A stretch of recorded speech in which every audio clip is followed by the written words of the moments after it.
நாம் எல்லாம் எதிர்பார்த்துக் கொண்டிருக்கும் சிறப்புரை ஆற்ற வந்திருக்கும் சிறப்பு பேச்சாளர் அருள்மொழி செல்வர் மௌலவி அல் ஹாஃபிஸ் ஜனாப் B.A. ஹாஜா மொயினுதீன் பாக்கவி அவர்கள், பேராசிரியர் உஸ்மானியா அரபிக் கல்லூரி மேலப்பாளையம்.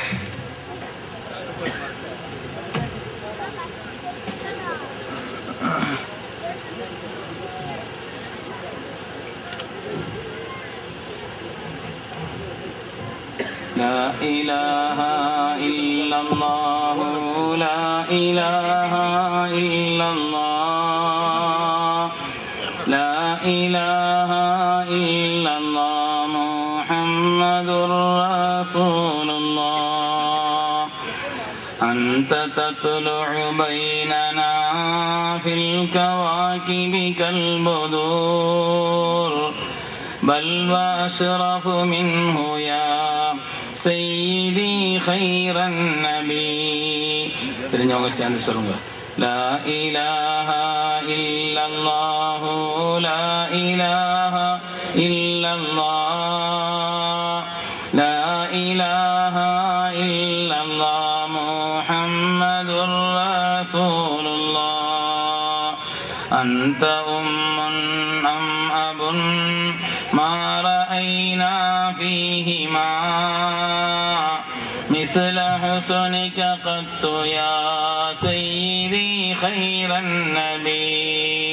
لا إله إلا الله إلا الله لا إله إلا الله محمد رسول الله. بسم الله الرحمن الرحيم. الحمد لله العظيم القدرة والشان شديد البطش والبرهان حافظ الدين والقرآن ما شاء الله كان ما لم يشاء لم يكن لا حول ولا قوة إلا بالله إن أريد إلا الإصلاح ما استطعت وما توفيقي إلا بالله عليه توكلت وإليه أنيب. سبحانك لا علم لنا إلا ما علمتنا إنك أنت العليم الحكيم. قال الله سبحانه وتعالى في القرآن الحميد. بسم الله الرحمن الرحيم. الرحمن علم القرآن خلق الإنسان علمه البيان. وقال النبي صلى الله عليه وسلم خيركم من تعلم القرآن وعلمه. கண்ணியத்திற்கும் மிகுந்த மேன்மைக்கும் உரிய சங்கையான இந்த நிகழ்ச்சியினுடைய விழா குழுவினுடைய தலைவர் மரியாதைக்குரிய ஹாஜி ரஃபீகுல்லா கான் அவர்களே, இங்கே முன்னிலை வகித்திருக்கக்கூடிய சங்கைக்குரிய ஜமாஅத்தினுடைய தலைவர், செயலாளர் மற்றும் மேடையில் அமைந்திருக்கக்கூடிய பெருமக்களே, கண்ணியமிக்க உலமா பெருமக்களே, வருகைந்திருக்கக்கூடிய அல்லாஹ்வின் நல்லடியார்களே, வருங்கால வாழ்வுதாழ்விற்கு பொறுப்பேற்க இருக்கின்ற இளைய சமுதாயத்தவர்களே, நாம் என்றும் பேணி பாதுகாக்க வேண்டிய அருமையான பெண்ணினத்தாரே, தாய்மார்களே, சகோதரிகளே, ஆரம்பமா உங்கள் எல்லோருக்கும் எனது பணிவான இஸ்லாமிய காணிக்கை சலாத்தினை சலாம் சொல்லும் பொழுது பதில் சொல்வது வாஜிப் என்பதையும் பணிவோடு ஞாபகப்படுத்திக் கொண்டு என்னுடைய சலாத்தினை சொல்லிக் கொள்கிறேன். அஸ்ஸலாமு அலைக்கும் வரஹ்மத்துல்லாஹி வபரகாத்துஹு. சங்கைக்குரியவர்களே, வாளூரிலும் அடுத்து சித்தார்கோட்டையிலும் சுற்றியுள்ள பகுதிகளில் இருந்தும் ஏராளமானவரோடு புனித ஹஜ்ஜிலே ஒன்றிணைந்திருக்கக்கூடிய ஒரு வாய்ப்பையும் பாக்கியத்தையும் அல்லாஹ் தந்திருக்கிறான். மேடையிலே முகஸ்துதிக்காக சொல்லவில்லை, உயர்ந்த பண்பாடும் நல்ல குணமும் சிறந்த தன்மைகளும் நிறைந்த மக்களாக ஹஜ்ஜிலே நான் அனுபவத்திலே அவர்களை உணர்ந்தேன். அல்லாஹுடைய மகத்தான கருணையினால் இந்த வாளூருக்கு இடையிலே வரவேண்டிய ஒரு சந்தர்ப்பத்திலும் வராமல் நான் போய்விட்டேன். அதற்குண்டான ஒரு கதாவாகவும் இது ஆகிவிட்டது. ஏனென்று சொன்னால் இந்த ஊரை பார்க்க வேண்டும் என்று நான் ஆசைப்பட்டேன். பக்கத்தில் தேவிப்பட்டினத்துல தான் நான் குர்ஆன் ஷரீஃபை ஓதி முடித்தேன். இந்த ராமநாதபுரம் மாவட்டத்திலேயே முதல்ல குர்ஆன் ஷரீஃபை மரணம் செய்த ஹாஃபிதும் நான் தான். ராமநாதபுரம் மாவட்டத்துல இப்போ இந்த சிவகங்கை எல்லாம் பிரியறதுக்கு முன்னால இருந்த அந்த பழைய ராமநாதபுரம் மாவட்டத்தினுடைய கிட்டத்தட்ட 1971 ஞாபகம் சரியாக இருந்தால் அந்த நேரத்திலே தேவிப்பட்டினத்திலே அமானியா மதரசான்னு ஒரு மதரசா நடந்துச்சு முன்னால. அந்த மதரசாவிலே ஹிஃபதை நான் ஓதி படித்தேன். அந்த மதரசாவில் ஓதுகின்ற நேரத்திலே மதரசா சம்பந்தப்பட்ட பணிகளுக்காக காரியங்களுக்காக வேண்டி வாடூருக்கும் சித்தார்கோட்டைக்கும் பனைக்குளம் இந்த சுற்று பகுதிகளுக்கெல்லாம் வந்திருக்கக்கூடிய ஒரு நிலை அப்பொழுது ஏற்பட்டது. அவ்வளவு சிறுவராயத்திலே பார்த்த நிலையிலே இப்பொழுது மீண்டும் உங்களை எல்லாம் சந்திப்பதற்கான ஒரு வாய்ப்பையும் பாக்கியத்தையும் தந்த ரப்புல் ஆலமீனுக்கு நன்றி செலுத்தியவனாக. அருமையான பெருமக்களே, ஒரு விழாவை ஏற்பாடு செய்யறதுன்னு சொன்னா எவ்வளவு பெரிய சிரமங்கிறது அந்த ஏற்பாடு செய்யறவங்களுக்கு தான் தெரியும். எத்தனை பேருடைய உழைப்பு, எவ்வளவு பேருடைய அதில் ஈடுபாடு இருந்தால் அந்த காரியம் செய்ய முடியும். எனவே அந்த அடிப்படையிலே மிக சிறப்பான முறையிலே இந்த சிற்றூரில் ஏற்பாடு செய்திருக்கக்கூடிய இந்த விழாவை சொல்லப்படக்கூடிய இந்த கருத்துக்களை மாத்திரம் தாங்கள் கொஞ்சம் கவனமாக கவனித்து கல்விலே வைத்துக் கொள்ள வேண்டும் என்பதை பணிவோடு உங்களுக்கு ஆரம்பமாக கேட்டுக்கொள்கிறேன். வாளூர் இந்த பெயர் வந்ததுக்கான காரணம் என்னன்னு சொல்லி 1-2 பேர்ட்ட நான் விசாரிச்சு பார்த்தேன். பல்வேறு காரணங்களை சொன்னார்கள். ஆக எப்படியோ நல்லவர்கள் வாழக்கூடிய ஊராக, சாலிஹீன்கள் வாழக்கூடிய ஊராக, அருளாளர்கள் வாழக்கூடிய ஊராக, பக்திமான்கள் வாழக்கூடிய ஒரு சிறந்த ஊராக அல்லாஹ் தஆலா இதை என்றென்றும் ஆக்கி அருள்வானாக என்ற ஒரு துஆவை மாத்திரம் இந்த நேரத்தில் நான் ஆரம்பமாக சொல்லிக் கொள்கிறேன். அருமையான பெருமக்களே, இது புனிதமான ரஜபுடைய மாதம். குர்ஆன் ஷரீஃபிலே அல்லாஹ் தஆலா அர்பஅத்துன் ஹுரும், சங்கையான 4 மாதங்கள் என்று அல்லாஹ் சொல்வான். அந்த சங்கையான 4 மாதங்களிலே ஒரு மாதம் தான் இந்த புனிதமான ரஜபுடைய மாதம். இந்த ரஜபுடைய மாதம் ஏராளமான பரக்காத்துகள் நிறைந்தது. அதனால்தான் அருமை நாயகம் ஸல்லல்லாஹு அலைஹி வஸல்லம் அவர்கள் அல்லாஹும்ம பாரிக் லனா ஃபீ ரஜப வ ஷஅபான், யா அல்லாஹ் ரஜபிலும் ஷஅபானிலும் எங்களுக்கு அதிகம் அதிகம் நீ பரக்கத் செய்வாயாக என்று துஆ செய்ய சொல்லி இருக்கிறார்கள். பாக்கியமான ஒரு மாதம். அந்த அருளான மாதத்திலே அருமையான நம்முடைய இளைஞர்கள், ஊரினுடைய பெருமக்கள் எல்லாம் ஒன்றிணைந்து ஒரு சிறப்பான விழாவை படிக்கக்கூடிய மாணவர்களுக்கு, ஓதக்கூடிய மாணவர்களுக்கு ஊக்கம் தரக்கூடிய ஒரு விழாவாக, அதேபோல் இளைஞர்கள் தங்களுடைய வலிமையை இன்னும் அது அதிகப்படுத்திக் கொள்வதற்கும் அதை நல்வழியிலே உருவாக்கிக் கொள்வதற்கும் உண்டான ஒரு விளையாட்டு போட்டியினுடைய ஒரு விழாவாக, பல்வேறு சிறப்புகள் அமைந்த ஒரு விழாவாக இது நடைபெற்றுக் கொண்டிருக்கிறது. அருமையான பெருமக்களே, உலகத்தில் படைக்கப்பட்ட படைப்பினங்கள் அனைத்திலும் மனிதர்கள் தான் சிறப்பானவர்கள். மனிதன் தான் சிறப்பானவன். இதை நாம் மாத்திரம் சொல்லவில்லை, நம்மை படைத்த ரப்பும் சொல்லுகிறான். படைப்பினங்கள் எல்லாம் சிறந்தது எது என்று சொன்னால், சிறந்தவர்கள் யார் என்று சொன்னால் நாம் தான், மனிதர்கள் தான். நாம் மனிதர்கள் என்பதற்காக சொல்கிறோமா என்றால் அப்படி அல்ல. அரபி மதரசாக்களிலே, ஆரம்ப நூல்களிலே ஒரு பாட புத்தகத்திலே ஒரு செய்தி உண்டு. ஒரு கற்பனையான செய்திதான். ஒரு மனிதன் சிங்கத்தை பார்த்து பேசிக் கொண்டிருக்கிறான். ஒரு உருவத்தை காண்பித்து, இதோ பார் என்று அந்த சிங்கத்தை காண்பிக்கிறான். அதில் என்ன வரைந்திருக்கிறது என்றால், சிங்கத்தினுடைய வாயை அப்படியே பிளந்து கொண்டு நிற்கிறான் மனிதன். இதோ பார் என்று அந்த சிங்கத்தை பார்த்து மனிதன் சொன்னான். சிங்கம் சொன்னதாம், வரைந்தது நீனாக இருந்ததுனால இப்படி வரைந்திருக்கிறாய், நான் வரைஞ்சா இப்படி வரைஞ்சிருக்க மாட்டேன்னு சொல்லிச்சான் சிங்கம். அப்ப அதுபோல் நாம் மனிதர்கள் என்பதற்காக வேண்டி சிறந்தவர்கள் என்று சொல்கிறோமா என்றால் இல்லை இல்லை, நம்மை படைத்த ரப்பும் சொல்கிறான், நீங்கள் தான் உலகத்திலேயே சிறந்தவர். உலகது கர்ரம்னா பனி ஆதம். இப்ப நாம யோசிக்க வேண்டிய விஷயம் என்னன்னு சொன்னா, எதனால நமக்கு சிறப்பு? மனிதனுக்கு சிறப்பு என்று சொல்கிறோமே, எதனால் நமக்கு சிறப்பு? எந்த வகையிலே மனிதர்கள் சிறந்தவர்கள்? படைப்பினங்கள் அவ்வளவிலும் நாம் சிறந்தவர்கள் என்று சொன்னால் என்ன காரணத்திற்காக மனிதனுக்கு சிறப்பு? பெருமக்களே, காகத்திடத்திலிருந்து மனிதன் படிக்க வேண்டிய பாடம் 5 இருக்கிறதாம். உலகத்திலேயே ரொம்ப புத்திசாலியான பறவை காகம். பறவைகள் சம்பந்தப்பட்ட நிபுணரான சலீம் அலி சொல்வார், உலகத்திலேயே புத்திசாலியான பறவை காகம் என்று சொல்வார். தமிழ்ல கூட ஒரு பழமொழி சொல்வோம், காக்கை நோக்கறியும் கொக்கு டப்பறியும் சொல்வோம். காக்கை நோக்கறியும், நோக்கமறிந்து செயல்படக்கூடிய பிராணி காகம். ஆனால் கொக்கு இருக்கிறதே டப்புன்னு சத்தம் கேட்டாதான் பறக்கும். காகம் என்பது நோக்கமறிந்து செயல்படக்கூடிய பிராணி. இன்னும் சொல்ல போனால் உலகத்திலேயே அல்லாஹு தஆலா மனிதனுக்கு ஆரம்பத்திலே பாடம் படிப்பித்துக் கொடுத்த ஒரு பாடத்தினுடைய ஆசிரியர் யார் என்று சொன்னால் காகம் தான். உலகத்திலே முதலில் நடந்த வரலாறு, காபில் ஹாபீலை கொன்றார். எப்படி அடக்குவது என்று தெரியவில்லை. குர்ஆன் சொல்கிறது, ஃபபஅஸல்லாஹு குராபன் யபஅஸு ஃபில் அர்தி லியுரியஹு கைஃப யுவாரி சவஅதாஹி. தன்னுடைய சகோதரரை எப்படி அடக்கவேன் என்று அவருக்கு காட்டிக் கொடுப்பதற்காக அல்லாஹ் தஆலா ஒரு காகத்தை அனுப்பி வைத்தான். அந்த காகம் தான் தன்னுடைய அழகினால் தோண்டுகிறது, அதற்குள்ளே ஒன்றை போடுகிறது. அப்பொழுது அவர் விளங்கினார், ஆஹா, இறந்த பிணத்தை எப்படி அடக்குவது என்று தெரியாமல் சுற்றி திரிந்தோமே, இப்படித்தான் அடக்க வேண்டும். யா வைலதா அஜஸ்து அன் நகூன மிஸ்ல ஹாதல் குராப். இந்த காகத்தை போல் கூட நான் இல்லையே என்று சொன்னார். மனிதனுக்கு முதலிலே கற்றுக் கொடுத்த ஆசானே காகம்தான். படைப்பினங்களில் நாம் சிறந்தவள் என்று சொல்கிறோமே, எதனால் நமக்கு சிறப்பு?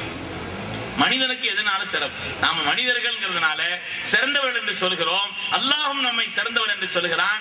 என்ன காரணத்தினால் நமக்கு சிறப்பு?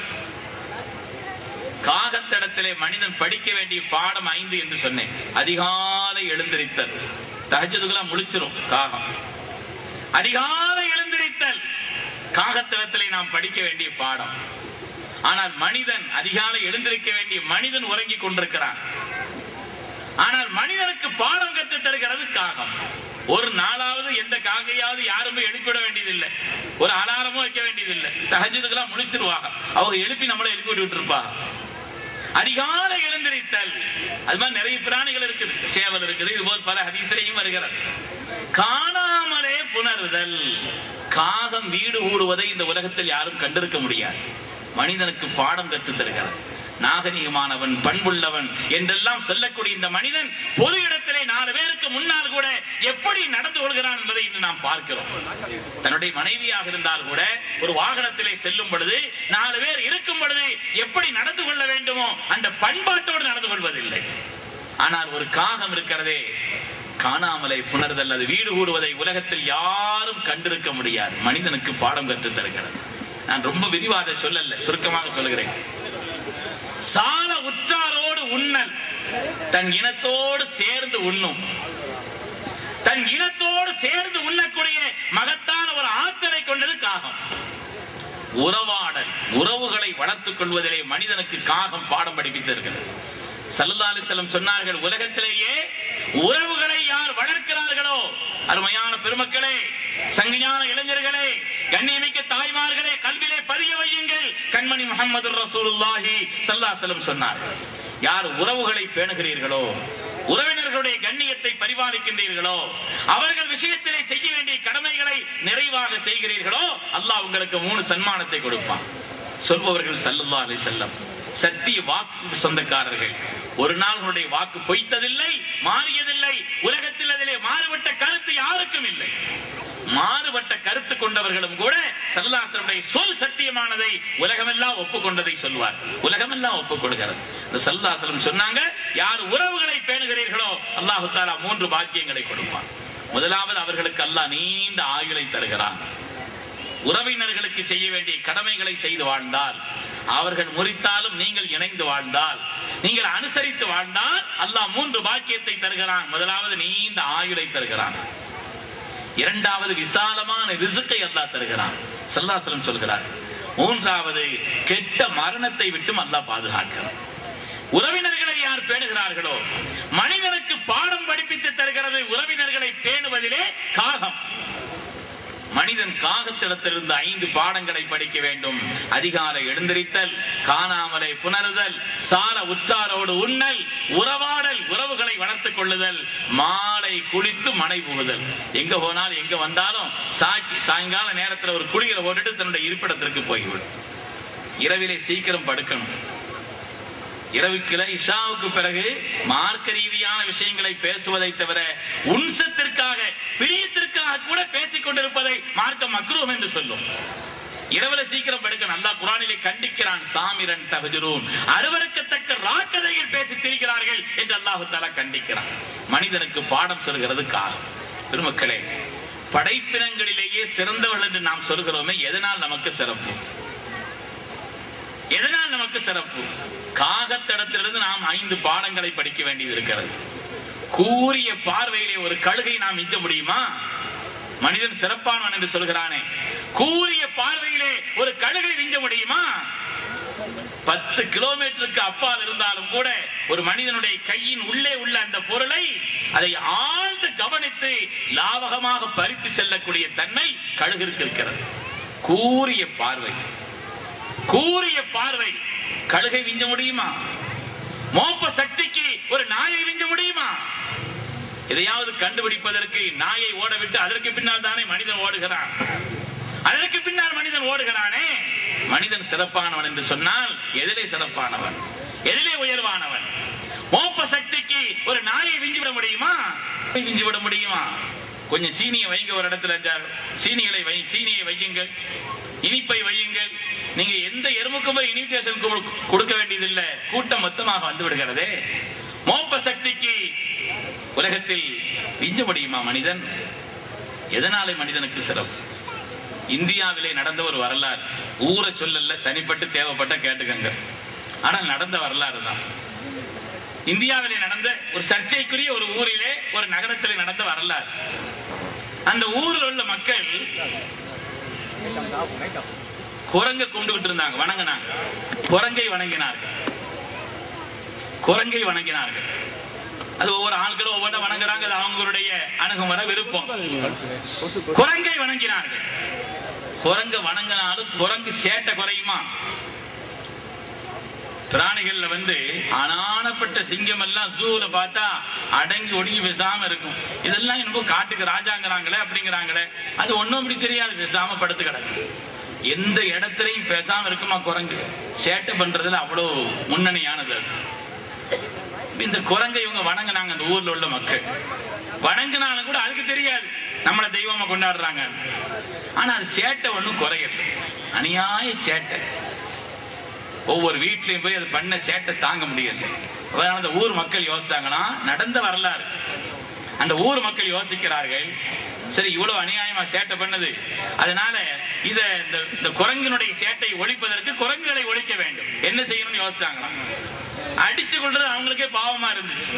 ஏன்னா நாமளே தெய்வமா நினைச்சு அதை கும்பிட்டுட்டு அதை அடிச்சு கொள்றது அவங்களுக்கு பாவமா இருந்துச்சு. அதனால அவங்க என்ன யோசனை செய்தாங்களான்னா, கொஞ்சம் உணவிலே விஷத்தை கலந்து கண்காணாத இடங்களிலே வைத்து விட்டு ஒதுங்கி நிற்கிறாங்க. அது சாப்பிட்டுட்டு எங்கேயாவது போய் அது செத்துச்சுன்னா நமக்கு பிரச்சனை இல்லை அப்படிங்கிறதுக்காக வேண்டி உணவிலே விஷத்தை கலந்து மாடிகளிலும் அங்கே இங்கேயும் வைத்துக் கொண்டு உற்று கவனித்துக் கொண்டிருக்கிறார்கள். ஏதாவது குரங்கு வருதா போகுதா அப்படின்னு. ஒரு இடத்துல நிறைய உணவு வச்சிருந்தாங்க, ஒரே ஒரு குரங்கு மாத்திரம் வந்துச்சு. நிறைய வரும்னு பார்த்தோமே, ஒண்ணுதானே வருதுன்னு கவனிச்சவர் பார்த்துக்கிட்டே இருந்தாரு. பக்கத்துல கூட அது சாப்பிடல, மோந்து பார்த்துச்சு. மோந்து பார்த்துட்டு ரிட்டர்ன் ஆயிடுச்சு, போயிடுச்சு. ஆஹா, ஒண்ணுதான் வந்துச்சு, அதுவும் திரும்ப போயிடுச்சுன்னு நினைச்சாரு. போயிட்டு பெரிய கூட்டத்தை கூப்பிட்டு வந்துருச்சு. இன்னைக்கு ஊர்ல ஒரு பெரிய கூட்டம், இன்னால் இல்லாஹின்னு நினைச்சுக்கிட்டு இருந்தார். வந்த பெரிய கூட்டம், அந்த குரங்கு கூட்டம் அவ்வளவும் இருக்கின்ற உணவை பத்திரமாக பகிர்ந்து சாப்பிட்டது. சாப்பிட்டு விட்டு அந்த உணவிலே உள்ள விஷத்தை முறிப்பதற்காக கையிலே ஒரு இலையையும் கொண்டு வந்திருந்தது. அதையும் சேர்த்து சாப்பிட்டுட்டு டாட்டா காட்டிட்டு போயிடுச்சு. பெருமக்களே, படைப்பினங்களில் சிறந்தவன் என்று மனிதன் சொல்கிறான். படைப்பினங்களில் நாம் தான் உயர்ந்தவர்கள் என்று சொல்கிறோம். எந்த அடிப்படையிலே நமக்கு உயர்வு? மனிதனுக்கு எதனாலே சிறப்பு? இதை நாம யோசிக்கணும். இது உங்களுடைய சிந்தனையிலே நான் தருகிறேன். எதற்காக மனிதனுக்கு சிறப்பு? குர்ஆன் ஷரீஃபிலே அல்லாஹ் தஆலா சொல்கிறான், எத்தனையோ படைப்பினங்களை சொல்கிறான். உளவு பிரிவு இருக்குதே, மனிதன் தனித்தன்மையான விசேஷ தன்மை உள்ளவன். இந்த உளவிலே கூட அல்லாஹ் குர்ஆனிலே ஹுதுஹுது என்ற பறவையை சொல்வான். சுலைமான் அலைஹிஸ்ஸலாமுடைய காலத்திலே அஹத்து பிமா லம் துஹித் இலைஹி வஜீதுக மின் சபஇன் பினபஇன் யகீன். சுலைமான் அலைஹிஸ்ஸலாம் அவர்களே, உலகத்தையே கட்டி ஆண்ட மாமன்னர் சுலைமான் அலைஹிஸ்ஸலாம் அவர்களே, உலகத்தையே கட்டி ஆண்ட மாமன்னர் சுலைமான் அலைஹிஸ்ஸலாம் அவர்களே, உங்களுக்கு ஒரு உளவு செய்தியை தருகிறேன். நீங்கள் அறியாத, கேள்விப்பட்டிராத சபா என்ற நாட்டிலே ஒரு மகாராணியினுடைய ஆட்சி நடக்கிறது. அது நம்முடைய எல்கைக்கு வராமல் அங்கே ஆட்சி நடந்து கொண்டிருக்கிறது என்று அந்த நாட்டை பற்றிய உளவு செய்தியை கொண்டு வந்து சுலைமான் அலைஹிஸ்ஸலாம் இடத்திலே கொடுத்தது ஹுதுஹுது என்ற பறவைதான் என்று குர்ஆன் சொல்கிறது. படைப்பினங்களிலே சிறந்தவன் மனிதன், படைப்பினங்களிலே உயர்ந்தவன் மனிதன் என்று நாம் சொல்கிறோம். எந்த அடிப்படையிலே நாம் சிறந்தவர்கள், எதனாலே நாம் உயர்ந்தவர்கள்? கொஞ்சம் யோசிக்கணும். நான் கேள்வியைத்தான் கேட்டுக்கொண்டிருக்கிறேன், பதில் சொல்லல. எத்தனையோ படைப்பினங்களை யோசிக்கலாம், எத்தனையோ படைப்பினங்களை. அருமையான பெருமக்களே, இங்கே படித்தவர்கள் இருக்கிறீர்கள், பண்பட்டவர்கள் இருக்கிறீர்கள், நிறைய விஷயங்களை தெரிஞ்சவங்க இருக்கிறீங்க. இந்த தேல் இருக்குது, தேல், இந்த விஷஜந்து தேல் இருக்குது. இந்த தேல் வந்து எதை சாப்பிடும்னு சொன்னா எறும்பு சாப்பிடும். தேல் எறும்பு சாப்பிடும். ஆனா தேலுக்கு ரொம்ப விசேஷமான உணவு, தேலுக்கு ரொம்ப விசேஷமான உணவு எதுன்னு சொன்னா கரப்பாம்பூச்சி. கரப்பாம்பூச்சியை பார்த்துருச்சுன்னு வைங்க, தேல் விடாது. உலகத்துல ஒவ்வொன்றுக்கும் ஒரு விசேஷமான உணவு ஒண்ணு இருக்கும் இல்லையா? தேல், அந்த தேல் சாதாரணமா சாப்பிடக்கூடிய பொருள்ங்கிறது அது எறும்பு சாப்பிடும். ஆனா தேலுக்கு ரொம்ப பிடித்தமான மிக சிறந்த உணவு எதுன்னு சொன்னா கரப்பாம்பூச்சி. கரப்பாம்பூச்சின்னா தெரியுது இல்லையா? தாய்மார்கள் எதை பார்த்து பயப்படுவாங்களோ, வாடூர்ல உள்ளவங்க பயப்படுற மாதிரி தெரியல, எங்க ஊர்ல எல்லாம் பயப்படுவாங்க கரப்பாம்பூச்சியை பார்த்து. யாருக்கு பயப்படுறாங்களோ இல்லையோ, கரப்பாம்பூச்சி கொஞ்சம் பயப்படுவாங்க. இந்த கரப்பாம்பூச்சி இருக்குது, இத மாத்திரம் தேல் கண்டுருச்சுன்னா விடாது. அதுக்கு அன்னைக்கு ஒரு கல்யாண விருந்து தான், அது ஒரு விசேஷ விருந்து. ஆனால் இந்த தேல் இருக்குது, இது நடக்கும், கொஞ்சம் வேகமா என்ன போகும். கரப்பாம்பூச்சி இருக்குது அப்படி இல்லை, அது நடக்கும், ஓடும், தேவைப்பட்டால் பதில் வந்துருச்சு, பறக்கும், தேவைப்பட்டால் பறக்கும். அப்ப அந்த பறக்கக்கூடிய, தேவைப்பட்டால் பறக்கக்கூடிய அந்த கரப்பாம்பூச்சியை இந்த தேல் எப்படி பிடிக்குது? தேல் தன்னுடைய உணவாக எப்படி ஆக்கிக் கொள்கிறது என்றால், நாம தான் உலகத்தில் உணவு தேடுவதில் சிறந்தவர்களா? நாம் தான் உலகத்திலே ரிசுக்கை தேடுவதிலே கெட்டிக்காரர்களா? தன்னுடைய உணவை தேடுவதில் எப்படி சாதுரியமாக தேடும்னா, அந்த தேல் அந்த கரப்பாம்பூச்சியை பார்த்த உடனே தன்னுடைய கொடுக்கை உயர்த்தி கொண்டு ஒரு விதமாக தன்னை வளைத்துக் கொண்டு ஒரு சின்ன டான்ஸ் ஆடிக்கிட்டே பக்கத்துல போகுமா, ஒரு சின்ன டான்ஸ் ஆடிக்கிட்டே பக்கத்துல போகுமா. இந்த டான்ஸ், இந்த அழகிலே மயங்கி போய் அப்படியே நின்றுமா கரப்பாம்பூச்சி. அழகு எங்கேயுமே ஆபத்து தானே, அழகு எங்கேயுமே கொஞ்சம் ஆபத்து தான் அழகுல. அப்ப அதனால இந்த அழகிலே மயங்கி போய் அப்படியே நின்று விடும் கரப்பாம்பூச்சி. பக்கத்துல போய் ஒரு போடு போட்டு அதை செயலிழக்க செய்து விட்டு அதற்கு பிறகு தனக்கு தேவையான உணவை அதிலிருந்து எடுத்துக் கொடுக்கிறது. மனிதன் சிறப்பானவன் என்று சொல்கிறோம், படைப்பினங்களில் உயர்ந்தவன் என்று நாம் சொல்கிறோம். எல்லா படைப்பினங்களிலேயும் மனிதன் தான் தலைமைத்தனமானவன் என்று நம்மை நாமே சொல்லிக் கொடுக்கிறோமே. எதிலே நமக்கு சிறப்பு, எதனாலே நமக்கு உயர்வு? உணவை தேடுவதிலா, தற்காப்பிலானது, தற்காத்துக் கொள்வதிலா, எதிரிகளில் இருந்து நம்மை தற்காத்துக் கொள்வதிலே நமக்கு சிறப்பா? எந்த வகையில் நமக்கு சிறப்பு? அதாவது மலேசியாவில் தான், மலேசியாவை பத்தி உங்கள்கிட்ட நான் சொன்னேன், இங்க கொல்லம்பற்றையில் ஊசி விற்கிற கதை அது. மலேசியா சம்பவங்கள் எதையாவது நான் உங்கள்கிட்ட சொன்னா, கொல்லம்பற்றையில் ஊசி விற்கிற சம்பவம் இல்லையா? அங்க ஜியாரத்துக்காக அந்த மலாக்கா பக்கம் போயிருக்கும் பொழுது அங்க ஒரு படகுல போயிட்டு இருக்கும் பொழுது சொன்னாங்க, அசத்து இந்த பறவை பேர் என்னன்னு தெரியுதான்னு கேட்டாங்க. ஒரு பறவையை நான் பார்த்தேன், அப்படி மீனை கொத்துது, மேல போகுது, கொஞ்சம் தான் மேல போகுது, திரும்ப வந்து ஒரு மீனை கொத்துது. இந்த பறவை பேர் என்ன தெரியுமான்னு கேட்டாங்க. தெரியலையே. ஆலாய் அப்படின்னு சொன்னாங்க. நம்ம பழக்கத்துல கூட யார் வந்து ரொம்ப அவசர புத்திகாரனா இருக்கிறாங்களோ அவங்கள சொல்லுவோம் ஆலா பறக்கிறேன்னு சொல்லுவாங்க. இந்த பகுதியில் அந்த பழக்கம் இருக்குதான் எனக்கு தெரியல. ஆலா ஆலா பறக்கிறேன், ஆலாய்னு ஒரு பறவை இருக்குது. அந்த பறவை இருக்கிறதே தன்னுடைய உணவை எடுப்பதிலே எடுத்து கொஞ்சம் தான் மேலே போகும், அதற்குள்ளே அதை விழுங்கி மீண்டும் வந்து மீண்டும் உணவை எடுத்துக்கணும். எதிரே மனிதன் கெட்டிக்காரன். உலகத்து படைப்பினங்களில் நாம் சிறப்பானவன் என்று சொன்னால் எதிரே கெட்டிக்காரன். பெருமக்களே, முதலைய நீங்க பார்த்திருக்கீங்க? முதலை, இந்த முதலை இருக்குத படைப்பினங்கள்லயே கொஞ்சம் வித்தியாசமானது முதலை. மனிதன் உட்பட ஒரு ஆள் போய் எங்க உள்ள சொல்லுங்க, சத்தம் பண்ணாம. அங்க சத்தங்க கேட்க. சரி சரி, எல்லாரும் சத்தம் பண்ணாம. ஒரே ஒரு ஆள் போய் சொன்னாங்க.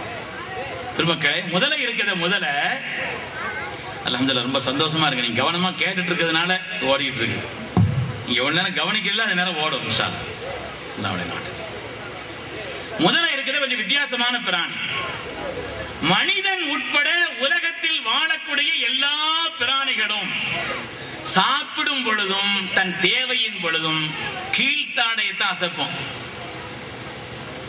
பேசினாலும் சரி, சாப்பிட்டாலும் சரி, கீழ்த்தாடை தான் அசையும். மேல்தாடு அப்படியே தான் இருக்கும். இப்படி இப்படி உயர்த்தும் பொழுது வேணா மேல்தாடு இருக்குமே தவிர மேல்தாடை அப்படியே தான் இருக்கும். கீழ்த்தாடை தான் கீழே இறங்கும், மேலே ஏறும் எல்லாம். ஆனால் உலகத்தில் அதற்கு விதிவிலக்கான ஒரு பிராணி முதலை. முதல்ல இருக்கிற கீழ்த்தாடை அப்படியே தான் வச்சுக்கிறோம், மேல்தாடை மட்டும்தான் தூக்கம் மூடும்.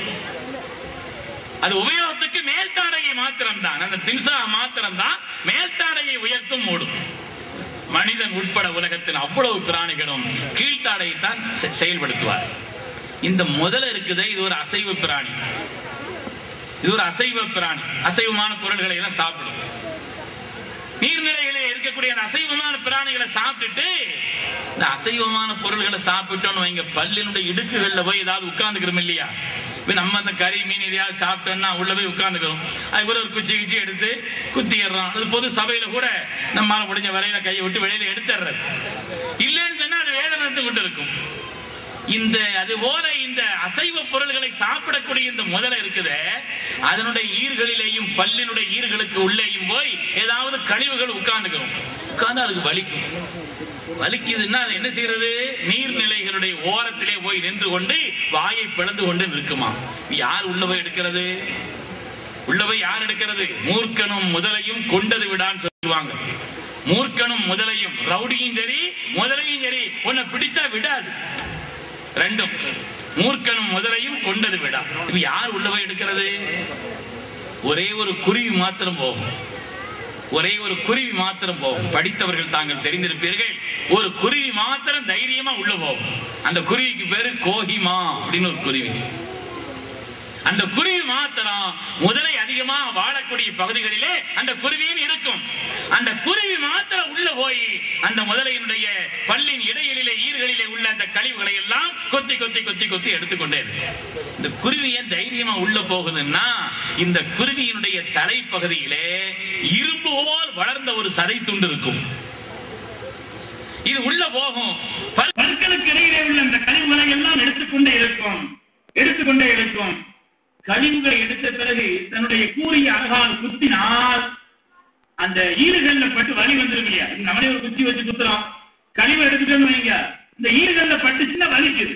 அதே மாதிரி இந்த முதலைக்கும் வலிக்கும். வலித்த உடனே தன் வாயை மூடும். உள்ளே குருவி இருக்கிறது. வாயை மூடினால் அந்த குருவி இருக்கிறதே தன்னுடைய தலையிலே வளர்ந்த இரும்பு போன்ற அந்த சதை துண்டாரே மேல ஒரு குத்தும். குத்தின உடனே முதலை தன் வாயை திறக்கும். குருவி வெளியில வந்து தனக்கு பாதுகாப்பை வைத்துக் கொண்டுதான் அவனுடைய வாய்க்குள்ளே போனது. உணவை தேடுவதிலே, தன்னை தற்காத்துக் கொள்வதிலே மனிதனுக்கு உலகத்தில் எந்த வகையிலே மற்ற பிராணிகள் குறைந்தது? மனிதன் சிறப்பானவன் என்று சொல்லுவோம். நாம் சிறப்பானவர்கள். எதிலே சிறப்பானவர்கள்? சாப்பிடுறதுலையா நம்ம சிறப்பாங்க? உலகத்துல ஏதாவது சிட்டுக்குருவி நம்மள எகியத்தை சாப்பிட்டுச்சா? நாம தான் சிட்டுக்குருவி எகியம் சாப்பிடுறோமே தவிர உலகத்துல எந்த பிராணியும் மனிதனுடைய எகியத்தை சாப்பிடலையே.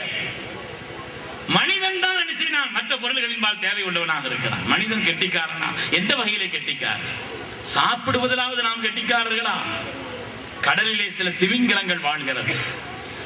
அதாவது மனிதன் 40 வருஷங்கள் எவ்வளவு சாப்பிடுவானோ, ஒரு எறும்பு இருக்கிறதே 40 வருஷங்கள் ஒரு எறும்பு எதை சாப்பிடுதோ அதுதான் நமக்கு காலை வேளையினுடைய உணவு.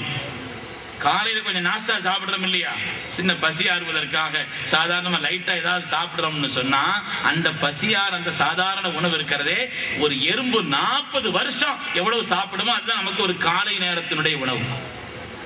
நாம 40 வருஷமா சாப்பிட்டா எவ்வளவு பெரிய மலை உருவாகுமோ அந்த மலைதான் கடலிலே வாழக்கூடிய சில திமிங்கலங்களுடைய ஒரு வேளை உணவு. மனிதன் எதிலே சிறப்பானவன்? மனிதன் கெட்டிக்காரன் என்று சொல்லுவோம். எதிலே நாம் கெட்டிக்காரன்? எந்த வகையிலே மனிதன் கெட்டிக்காரன்? உலகத்து பிராணிகளை இப்படி யோசித்துக் கொண்டே இருக்கலாம். அருமையானவர்களே, உலகத்தினுடைய எத்தனையோ பிராணிகள் அதற்கு சுலைமான் அலைஹிஸ்ஸலாமுக்கு எறும்பு பாடம் படிப்பித்துக் கொடுத்ததாக குர்ஆன் சொல்லுது. சுலைமான் அலைஹிஸ்ஸலாம் போகிறார்கள், எறும்பு காலத்து நம்லத்துன் யா அய்யுஹன் நம்லு துஹுரு மசாகினக்கும் லா யஹ்திமன்னக்கும் சுலைமான் வ ஜுனூதுஹு வ ஹும் லா யஷ்உரூன். குர்ஆன் சொல்கிறது, எறும்பு கூட்டமே உள்ளே நுழையுங்கள். ஒற்றுமைக்கு உலகத்தில் உதாரணம் எறும்பு. இன்னைக்கு தமிழ்நாட்டில் பதிவு செய்யப்பட்ட இயக்கங்களிலே கொஞ்சம் கவனிங்க, அருமையான இளைஞர்கள் கவனிங்க இந்த விஷயத்தை.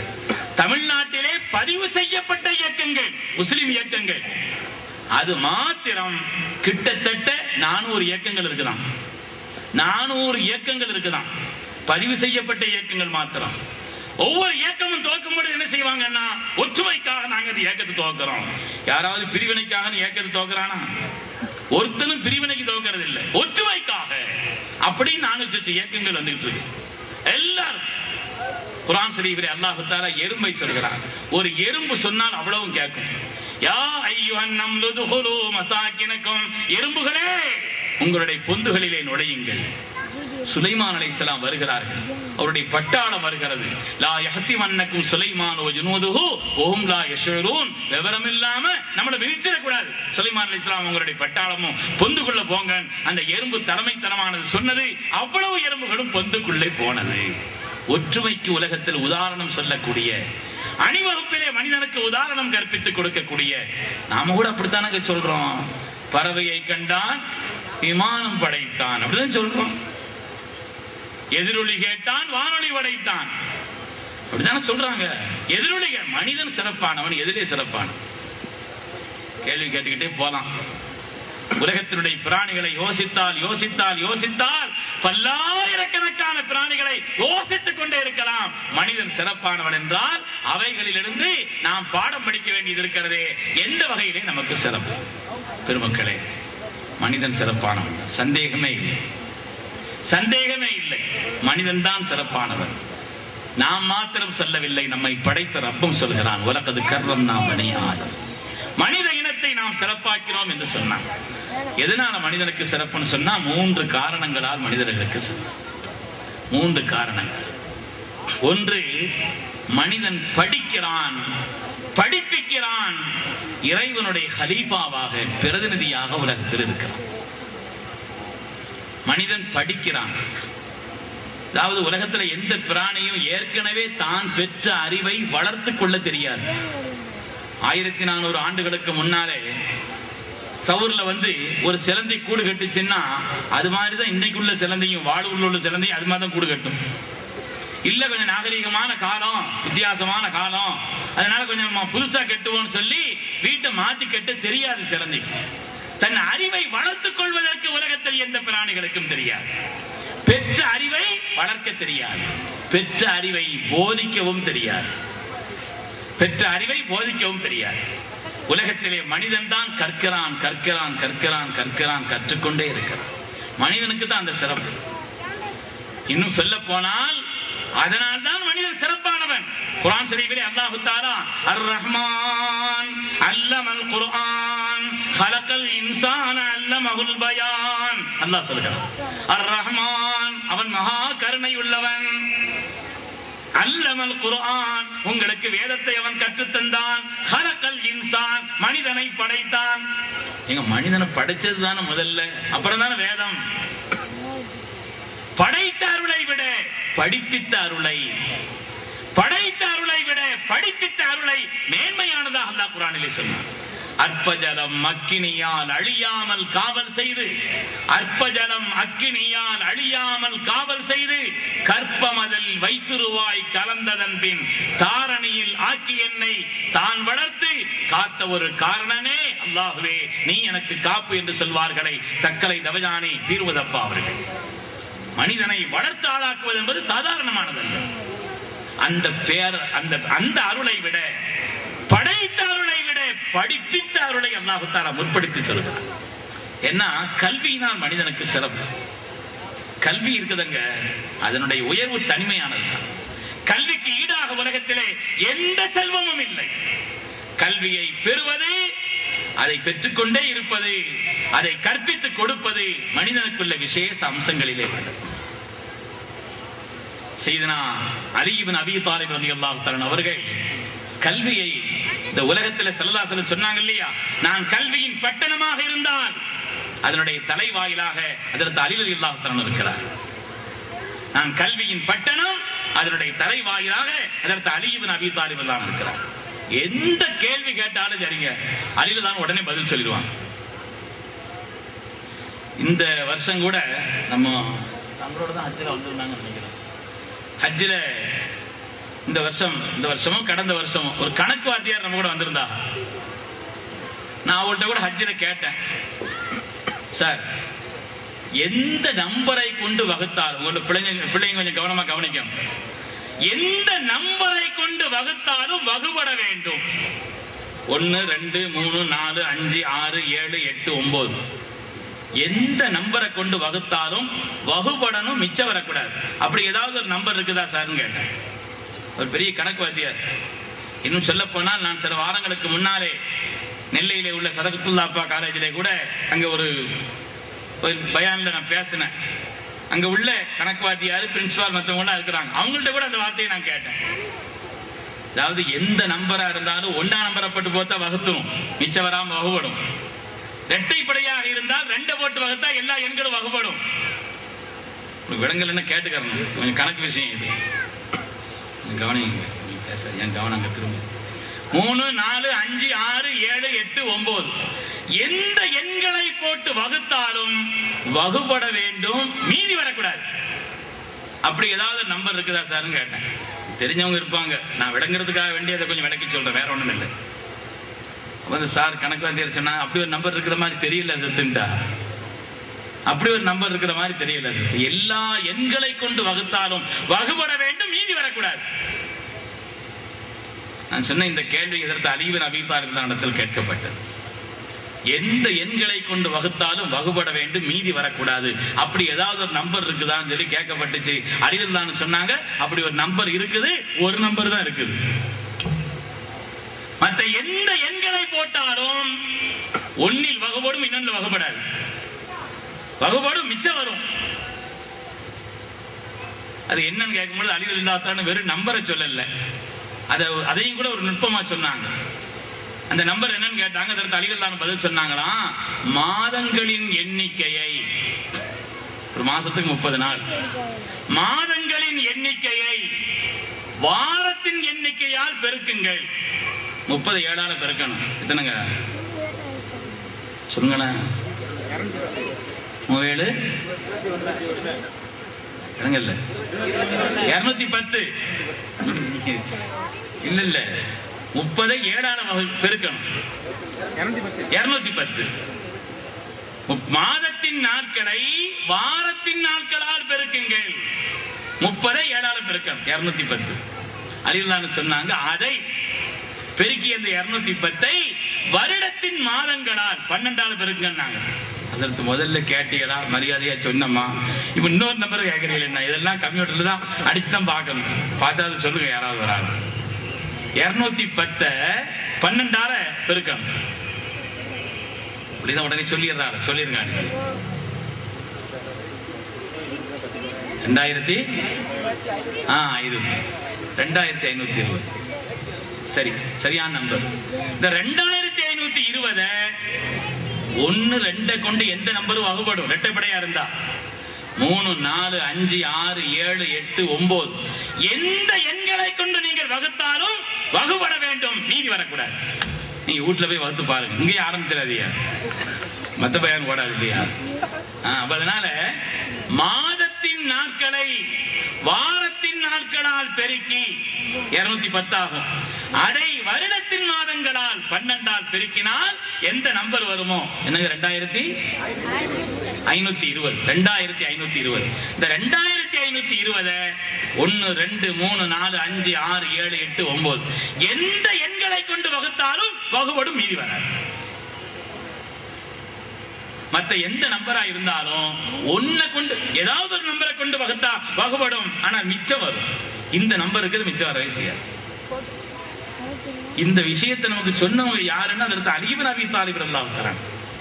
அருமையானவர்களே, நாம் நம்முடைய சரித்திரங்களை படிக்கவில்லை. அதன் காரணத்தினால் யாராவது ஒரு ஆள் ஒரு சம்பவத்தை சொன்னாங்கன்னா, ஓஹோ புதுசா இருக்குதே, இது அப்படி இருக்குதே நம்ம நினைக்கிறோம். ஒரு சமய பேச்சாளர் தாமிரபரணி சபைன்னு சொல்லி திருநெல்வேலியில ஒரு சபை இருக்குது. வருஷத்துக்கு 15 நாள் ஒரு மீட்டிங் நடத்துவாங்க. ஒரு பெரிய ஆளை கூட்டு கொண்டு யாராவது பேசுவாங்க.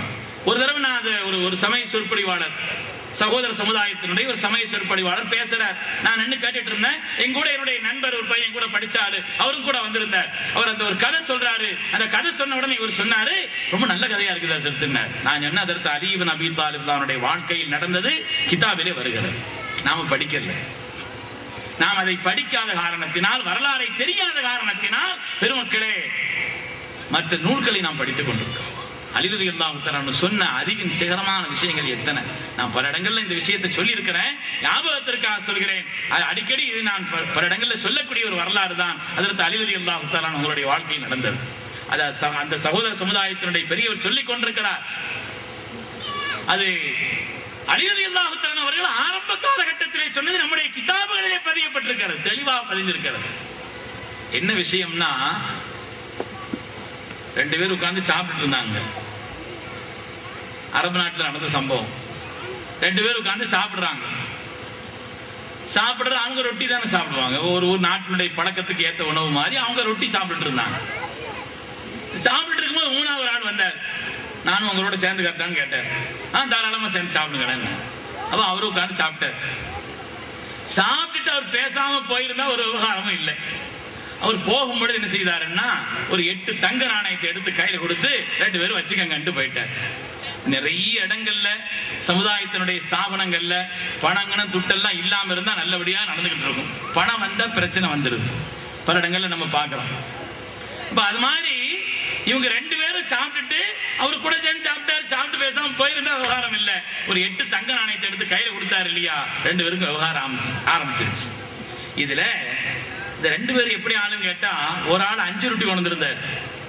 கவனிங்க, இதுவும் கணக்கு தான். ஒரு ஆள் 5 ரொட்டி கொண்டு இருந்தார், இன்னொரு ஆள் 3 ரொட்டி கொண்டு இருந்தார். மொத்தம் எத்தனை ரொட்டிங்க? நீங்க எல்லாம் விவரம் தெரிஞ்ச ஆட்கள் தான். கவனத்துக்காக வேண்டி நான் கேட்கிறேன், வேற ஒண்ணும் தப்பா நினைச்சுக்கிற கூடாது. 8 ரொட்டி. இந்த 8 ரொட்டியை 3 பேரும் சேர்ந்து சாப்பிடுறாங்க. சாப்பிட்டு பகிர்ந்து சாப்பிட்டுட்டாங்க. சாப்பிட்டுட்டு அவர் பணத்தை கொடுத்த உடனே இந்த 5 ரொட்டி கொண்டாரு. அவர் சொல்றாரு, 5 ரொட்டி கொண்டானா அதனால எனக்கு 5, நீ 3 கொண்டியா உனக்கு 3. இங்க பாரு, இந்த கள்ள கணக்கெல்லாம் சொல்லக்கூடாது. ஒழுங்கான கணக்கு பேச, நியாயமான கணக்கு பேச. அதனால ஆளுக்கு பாதிங்கிற. ஆளுக்கு பாதியா? அதெல்லாம் முடியாது. பண்ண நான் 5 ரொட்டி கொண்டு எனக்கு 5 உனக்கு 3 ஏத்துக்கிற முடியாது. விவகாரம் அழிவுதான் போயிடுச்சு. என்னங்க அசரத்து, இந்த சின்ன ரெட்டி விவகாரம் இல்லாம அங்க போகுதுன்னு நினைக்காதீயா. இன்னைக்கு கோர்ட்டுக்கு போற விஷயம் எல்லாம் இப்படித்தான் இருக்குது. உங்களுக்கு ஒரு வரலாற்றை என்ன சொல்லுகிற நடந்த விஷயம் எந்த ஊருன்னு என்கிட்ட தனியா வேணா கேட்டுக்காங்க. நான் பொது இடத்துல சொல்ல மாட்டேன். தமிழ்நாட்டில் நடந்த ஒரு வரலாறு தான். இந்த பள்ளிவாசல்ல இமாம் அவர்கள் மெம்பர் படிக்கல ஜும்மா அன்னைக்கு ஏறும் பொழுது ஒரு கையில ஒரு வாழோ ஒரு கம்போ கையில தூக்கி வச்சுக்கிறாங்க இல்லையா, அப்படி வைத்துக் கொள்ளக்கூடிய அந்த அசாவை இமாம் அவர்கள் தானாக எடுக்க வேண்டுமா, மோதீன் சாப் எடுத்து கொடுக்கணுமா? விஷயம் கோர்ட்டுக்கு போயிடுச்சு. நடந்த வரலாறுங்க. எந்த ஊருன்னு என்கிட்ட தனியா வேணா கேட்டுக்காங்க. நடந்த வரலாறு. அவர் கோர்ட்டார் பார்த்தாரு, இது என்னடா கம்பு, இது என்னடா, இது யார் எடுத்தா என்ன, யார் கொடுத்தா என்ன, இது கோர்ட்டு கொண்டுட்டாங்கன்னு அவர் பார்த்தாரு. வாய்தாவை தள்ளி தள்ளி தள்ளி தள்ளி போட்டு பார்த்தாரு. கதை ஒண்ணு நடக்கிற மாதிரி தெரியல. கடைசியில் அந்த ஊர்ல இருந்து ஒரு 10 பேரை வர சொல்லுங்கன்னாரு. இவ்வளவு நாள் எப்படி நடந்துச்சு? மோதினார் தான் எடுத்து கொடுத்தாரு. இனிமேலும் மோதினார் தான் எடுத்து கொடுக்கணும்னு தீர்ப்பளிச்சுட்டு போயிட்டாரு. பல வருஷங்கள் கழிச்சு அப்ப சின்ன சின்ன விஷயங்கள் தான் கோர்ட்டுக்கு போகுது. அதே மாதிரி அலி ரலியல்லாஹு தஆலா அவங்கள்ட்ட வந்துச்சு. அலி ரலியல்லாஹு தஆலா சொன்னாங்க, அந்த 3 ரொட்டி கொண்டாரு. அவரை பார்த்து சொன்னாங்களா, உங்களுக்கு 3 தங்க நாணயம் தர்றதா சொல்றாங்களே, வாங்கிக்க வேண்டியதானேன்னு சொன்னாங்களாம். அவர் சொன்னார், அங்க பாருங்க, சமாதானமா போறதா இருந்தா எங்களுக்குள்ள போயிருவோங்க, இங்க எதுக்குங்க வர்றோம்? நீதி எது, நியாயம் என்ன, அதை கேட்பதற்கு தான் உங்கள்கிட்ட வந்திருக்கிறோம். அலி ரலியல்லாஹு சொன்னாங்களா, அப்படியா, நீதி வேண்டுமா, நியாயம் வேண்டுமா? நியாயப்படி பார்த்தால் 3 ரொட்டி கொண்டாரு இல்லையா, அவரை பார்த்து சொன்னாங்களா, நியாயப்படி பார்த்தால் உனக்கு 3 தங்க நாணயம் அல்ல 1 தங்க நாணயம் தான் வரும்னு சொன்னாங்க. 3ஐயும் நான் ஏத்துக்கிற மாட்டேங்கிறேன், 1 தங்க நாணயமா, உங்க நியாயத்தை விலைக்கு சொல்லுங்கன்னாங்களா. விலைக்கு சொன்னாங்கன்னா அலிதான். மொத்தம் எத்தனை ரொட்டின்னு கேட்டாங்க. எத்தனை ரொட்டியா? 8 ரொட்டி. 3 ரொட்டியா? 8 ரொட்டி. மொத்தம் 8 ரொட்டி. அப்ப 8 ரொட்டியை 3 பேர் சாப்பிட்டுருக்கிறீங்க. அலிதான் சொன்னாங்கன்னா ஒவ்வொரு ரொட்டியையும் 3 துண்டுகளா ஆக்குங்க. ஒவ்வொரு ரொட்டியும் 3 துண்டு ஆக்குங்க. M3 24 துண்டாச்சு. ஒவ்வொரு ஆளும் 8 துண்டு சாப்பிட்டு இருக்கணும். 1 8 2 16 3 24ங்கிற அடிப்படையில ஒவ்வொரு ஆட்களும் 8 துண்டு சாப்பிட்டா தான் 24 துண்டாச்சு. இப்ப அலி அல்லாஹ் தஆலா கேட்டாங்கன்னா நீங்க எத்தனை ரொட்டி கொண்டு வந்தேன்னு கேட்டாங்க. நான் 3 ரொட்டி கொண்டு வந்தேன். ஒரு ரொட்டியினுடைய மொத்த துண்டுகள் எத்தனை? 3 9 துண்டாச்சு. நீ எத்தனை துண்டு சாப்பிட்டேன்னு கேட்டாங்கன்னா நீ எத்தனை துண்டு சாப்பிட்டேன்? ஒரு ரொட்டியினுடைய மொத்த துண்டுகள் 9, நீ சாப்பிட்டது 8. வந்த ஆளுக்கு 1 துண்டு கொடுத்திருக்கிற. நீ கொண்ட ரொட்டியில இருந்து 1 துண்டு வந்த ஆளுக்கு கொடுத்திருக்கிற. உன் சகோதரர் 5 ரொட்டி கொண்டு இருக்கிறாரு. அவருடைய ரொட்டியினுடைய மொத்த துண்டுகள் எத்தனை? 3 15 துண்டு. 15 துண்டுல அவர் 8 துண்டு சாப்பிட்டு இருக்கிறாரு. வந்தவருக்கு 7 துண்டை கொடுத்திருக்கிறார். எனவே நியாயப்படி பார்த்தால் உமக்கு 3 ரொட்டி கொண்டு வந்த உமக்கு 1 தங்க நாணயமும் அவருக்கு 7 சேரும், அவருக்கு மீதியும் சேரும் என்று செய்தன அலி இப்னு அபீ தாலிப் ரலியல்லாஹு தஆலா தீர்ப்பு செய்தார். அருமையான பெருமக்களை எதற்கு சொல்றேன்னு சொன்னா, உலகத்திலேயே மிக சிறந்த அறிவாளி ஹஜ்ரத் அலி இப்னு அபீ தாலிப் ரலியல்லாஹு தஆலா அவர்கள். நாம் வரலாறை படிக்கவில்லை. படிக்காத காரணத்தினாலே, சமுதாயம் தொடர்பான பல காரியங்களை படிக்காத காரணத்தினாலே சின்ன விஷயங்களை யாராவது சொன்னாலும் கூட உயர்ந்த தத்துவமாக இருக்கிறது என்று நாம் எண்ணுகிறோம். ஆனால் அதை குறித்து தெளிவான விளக்கங்களை ஏற்கனவே நம்முடைய பெருமக்கள் சொல்லி தந்திருக்கிறார்.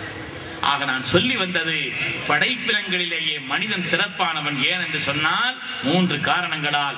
1 படிக்கிறான், படிப்பிக்கிறான். 3வது அல்லாஹ்வுடைய கலீஃபா. அது ஞானவான்களுக்கு சொல்ல வேண்டிய ஒரு உயர்ந்த விஷயம். மனிதனுக்கு சிறப்பே அல்லாஹ்வுடைய கலீஃபா, பிரதிநிதி என்ற காரணத்தினால், அல்லாஹ் தஆலாவுடைய பிரதிநிதியாக நாம் இருக்கிற காரணத்தினாலும் நமக்கு சிறப்பு. அருமையான பெருமக்களே, அப்படிப்பட்ட மகத்தான வாய்ப்பை பெற்ற நாம் கல்வியை வளர்ப்பதிலே கவனம் செலுத்த வேண்டும். நாளெல்லாம் கல்வியை கற்றுக்கொண்டே இருக்க வேண்டும். அதுக்கு ஒரு முடிவே கிடையாது. கல்விக்கு முடிவே கிடையாது. என்ன உலகத்தில் வந்து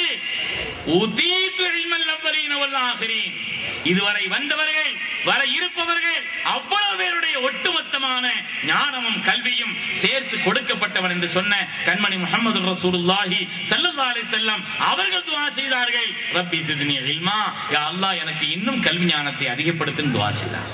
அதனால கல்விக்கு முடிவு என்பது இல்லை. கல்வியை தேடிக்கொண்டே இருக்க வேண்டும். கல்வியை தேடுவதை ஊக்கப்படுத்த வேண்டும். பயன்பாடுள்ள எல்லா கல்வியையும் கற்பதிலே நாம் கவனம் செலுத்த வேண்டும். அதை கொண்டுதான் மனிதனுடைய வாழ்க்கையிலே உயர்வு, அந்தஸ்து, மேன்மை என்பதை குர்ஆன் நமக்கு தெளிவுபடுத்தி சொல்லி காண்பிக்கிறது. அருமையான பெருமக்களே, அது மாதிரி இந்த விளையாட்டு மன்றம், என்ன விளையாட்டு நடக்குங்க?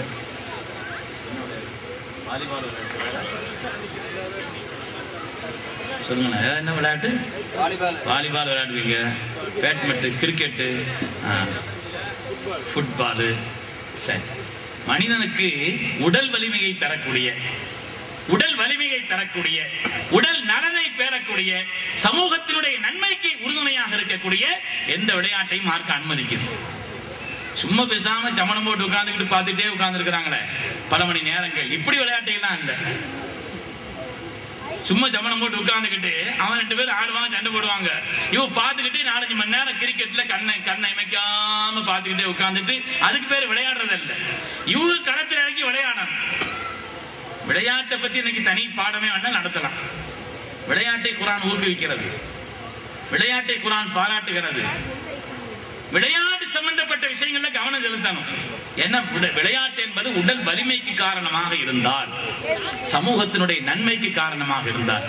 சொல்லப்போன ஹதீஸிலே வருகிறது, ஒரு நாள் அருமை நாயகம் ஸல்லல்லாஹு அலைஹி வஸல்லம் அவர்கள் ஒரு பெரிய கிணறு மதீனாவுல, அதுல விழுந்து நீச்சல் அடிச்சாங்க. சஹாபிகள்லாம் ஏற்கனவே குளிச்சுக்கிட்டு இருக்காங்க.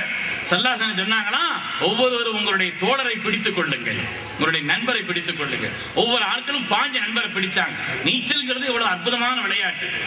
உடலுடைய எல்லா பாகத்திற்கும், உடலுடைய எல்லா பாகத்திற்கும் செயல்பாட்டை தரக்கூடிய ஒரு விளையாட்டு தான் நீச்சல். ஸல்லல்லாஹு அலைஹி வஸல்லம் ஒவ்வொருவரும் உங்களுடைய தோழரை பிடித்துக் கொள்ளுங்கள். நாங்க தான் பாய்ந்து போய் அதற்கு சையதுனா அபூபக்கர் சித்திக் ரலியல்லாஹு அவர்களை பிடித்தார் என்று வருகிறது.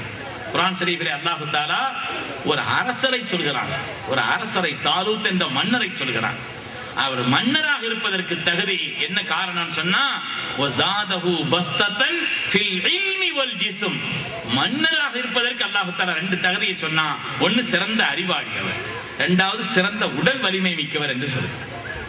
எனவே உடல் நலத்தை பேணக்கூடிய, உடல் வலிமையை உண்டாக்கக்கூடிய, சமூகத்தினுடைய நன்மைக்கு காரணமாக இருக்கக்கூடிய, ஆரோக்கியத்திற்கு காரணமாக இருக்கக்கூடிய எல்லா விளையாட்டையும் மார்க்கம் அனுமதிக்கிறது. அதிலையும் ஒரு சந்தேகம் இல்லை.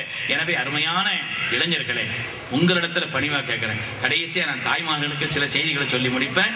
உங்களிடத்தில் ரொம்ப பணிவாக கேட்கிறேன். இன்று நம்ம தமிழ்நாட்டை பொறுத்த வரையில இப்படி எப்படி பிரிவு இயக்கங்கள் அல்ல, அவ்வளவு இயக்கங்கள் வந்துவிட்டது. ஒவ்வொரு இயக்கம்னா சுப்ஹானல்லாஹி ஜல்ல ஜலாலுஹு, அந்த இயக்கத்தை பத்தி பேச போனா இயக்கங்களாலே சமூகம் பயன் பெற்றதை விட பயன் கேடுகள் தான் அதிகம். பல பல இயக்கங்களாலே இந்த சமுதாயம் பெற்ற நன்மையை விட அதனால் வந்த கேடுகள். அதனாலே தேவையில்லாத எந்த இயக்கங்களிலும் முதல்ல சமூக சேவை மாதிரி காட்டுவாங்க. முதல்ல அந்த இயக்கங்களுடைய தொடக்கம் எப்படி இருக்குன்னு சொன்னா, சமூக சேவைகள் போல் காட்டுவார்கள், கடைசியில கொண்டு நரகத்தில் தள்ளிடுவாங்க. அதனால அதுல கொஞ்சம் கவனமா இருக்கு. சமூக சேவைகளின் பெயராலே இன்று உலகத்திலே, தமிழகத்திலே தோற்கப்பட்ட இயக்கங்கள் இந்த சமூகத்தையே படுகொலையில் ஆழ்த்தக்கூடிய எத்தனையோ காரியங்களை செய்து கொண்டிருக்கிறது. நான் உதாரணம் சொல்ல முடியும், அதற்குண்டான ஆதாரங்களை சொல்ல முடியும். அது பொருத்தமானதாக எனக்கு தெரியல. அருமையான இளைஞர்களை உங்களிடத்தில் கேட்கிறேன், பெரியவர்களுக்கு மரியாதை செய்து, உங்கள் ஒருவருக்கு ஒருவர், நீங்கள் ஒருவர் மற்றவரை அனுசரித்து ஒற்றுமையோடு வாழ்ந்து சமூகத்தினுடைய எல்லா நன்மையான காரியங்களுக்கும், ஊரினுடைய எல்லா மேன்மையான காரியங்களுக்கும் உறுதுணையாக இருக்க வேண்டும். தேவையில்லாத எந்த இயக்கங்களிலும் உங்களை நீங்கள் ஆக்கிக் கொள்ளாது. என்ன இன்னைக்கு இயக்கங்கள் ஆக்கி ஆக்கி ஆக்கி தமிழ்நாட்டில் இன்னைக்கு பிரபலமான ஒரு முஸ்லிம் இயக்கம், பிரபலமான ஒரு முஸ்லிம் இயக்கம் எந்த அளவுக்கு ஆயிடுச்சு தெரியுமா? ஹதீசுகளையே அதனுடைய மைதானத்திலிருந்து எடுக்க பார்க்கிறார்கள். உங்களுக்கு எந்த அளவுக்கு இந்த விஷயத்தை எனக்கு விளக்க தெரியும் தெரியல.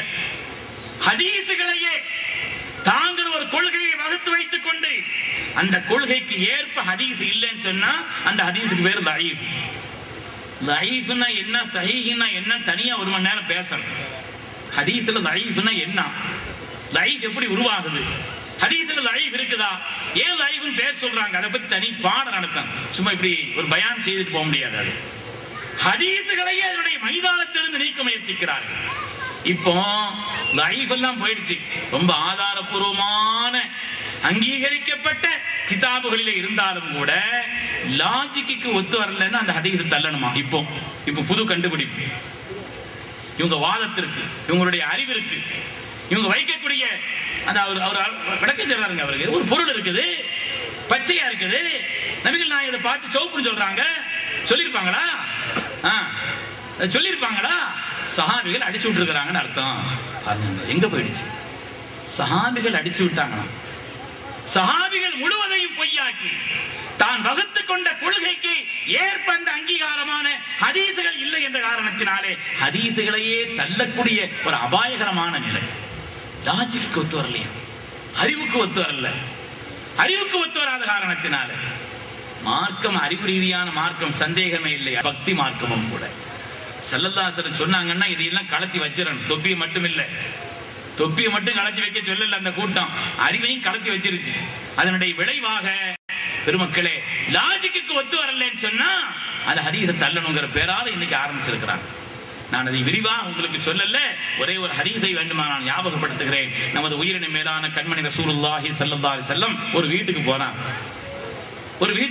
ரொம்ப பசியான நேரம்.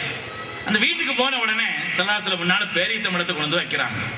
ஸல்லல்லாஹு சொன்னாங்க, நல்ல கறி வாசனை தூக்குதே, வாசனை, இறைச்சியினுடைய வாசனை வருது, பேத்தம்பழத்தை கொண்டு வைக்கிறீங்களேன்னு கேட்டாங்க. உஹதியத்துல நான் ஷாத்துன் யா ரசூலல்லாஹ், அல்லாஹ்வுடைய ரசூலே, எங்களுக்கு ஒரு ஆடு அன்பளிப்பாக வந்தது, அது சமைக்கப்பட்டு கொண்டிருக்கிறதுன்னு சொன்னாங்க. அப்படியா? நாவில் நீ அதுல இருந்து ஒரு முன்சப்பை எடுத்துட்டு வாங்கன்னு சொன்னாங்க. ஆடு வந்திருக்குது, ஒரு ஆடு வந்திருக்கு, அன்பளிப்பா வந்திருக்குது, சமைக்கப்பட்டு கொண்டிருக்குது, அதுல ஒரு முன்சப்பை எடுத்துட்டு வாங்கன்னு சொன்னாங்கன்னா முன்சப்பை எடுத்து கொண்டு வச்சாங்க.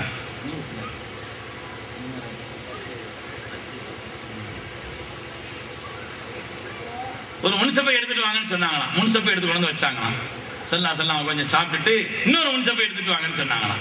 இன்னொரு முன்சப்பை எடுத்துட்டு வந்து வச்சாங்களாம். சல்லல்லாஹு சொன்னாங்க நாவில்னி அத்திரால் ஆகர் இன்னொரு முன்சப்பை எடுத்துட்டு வாங்கன்னாங்களாம். இஷாத்தி திராஹானி யா ரசூலல்லாஹ். ஒரு ஆடு தானே வந்திருக்குது, 2 முன்சப்பை தான் வந்தாச்சு. ஒரு ஆட்டுக்கு எத்தனை முன்சப்பை இருக்கும்? 2 முன்சப்பை வந்தாச்சு. அப்ப அவங்க கேட்டாங்க லிஷாத்தி திராஹானி யா ரசூலல்லாஹ், ஒரு ஆட்டுக்கு 2 முன்சப்பை தானேன்னு கேட்டாங்க. உடனே சல்லல்லாஹு அப்படியா ரொம்ப லாஜிக்கா பேசிட்டீங்களே, பாராட்டினாங்களா?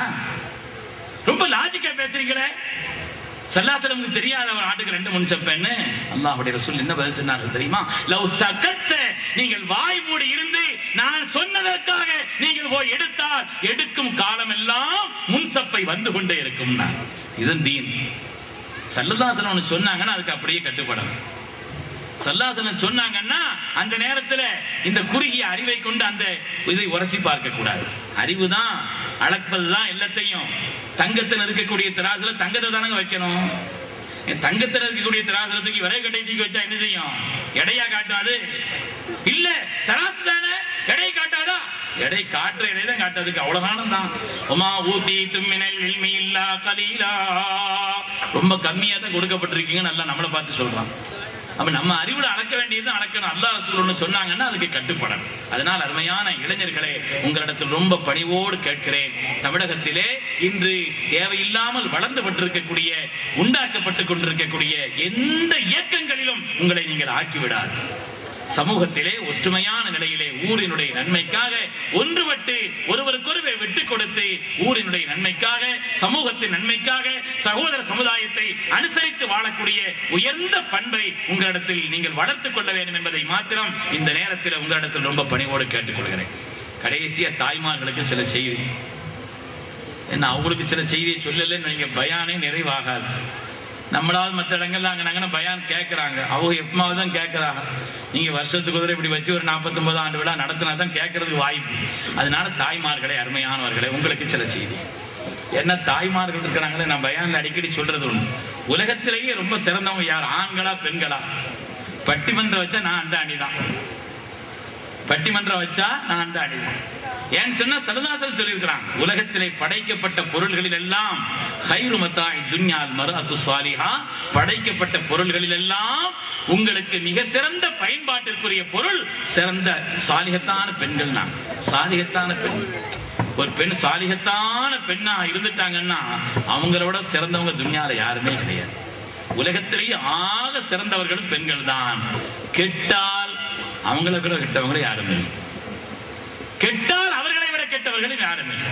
சிறந்த பெண்கள் யார், கெட்ட பெண்கள் யார், அவ்வளவு விலைக்கு சொல்றதுக்குண்டான நேரம் இல்லை. ஆனா அருமையான தாய்மார்களை உங்களுக்கு நான் ஒரு சில செய்திகளை மாற்றுறேன். சிறந்த தாயாக, சிறந்த தாயாக, சிறந்த சகோதரியாக,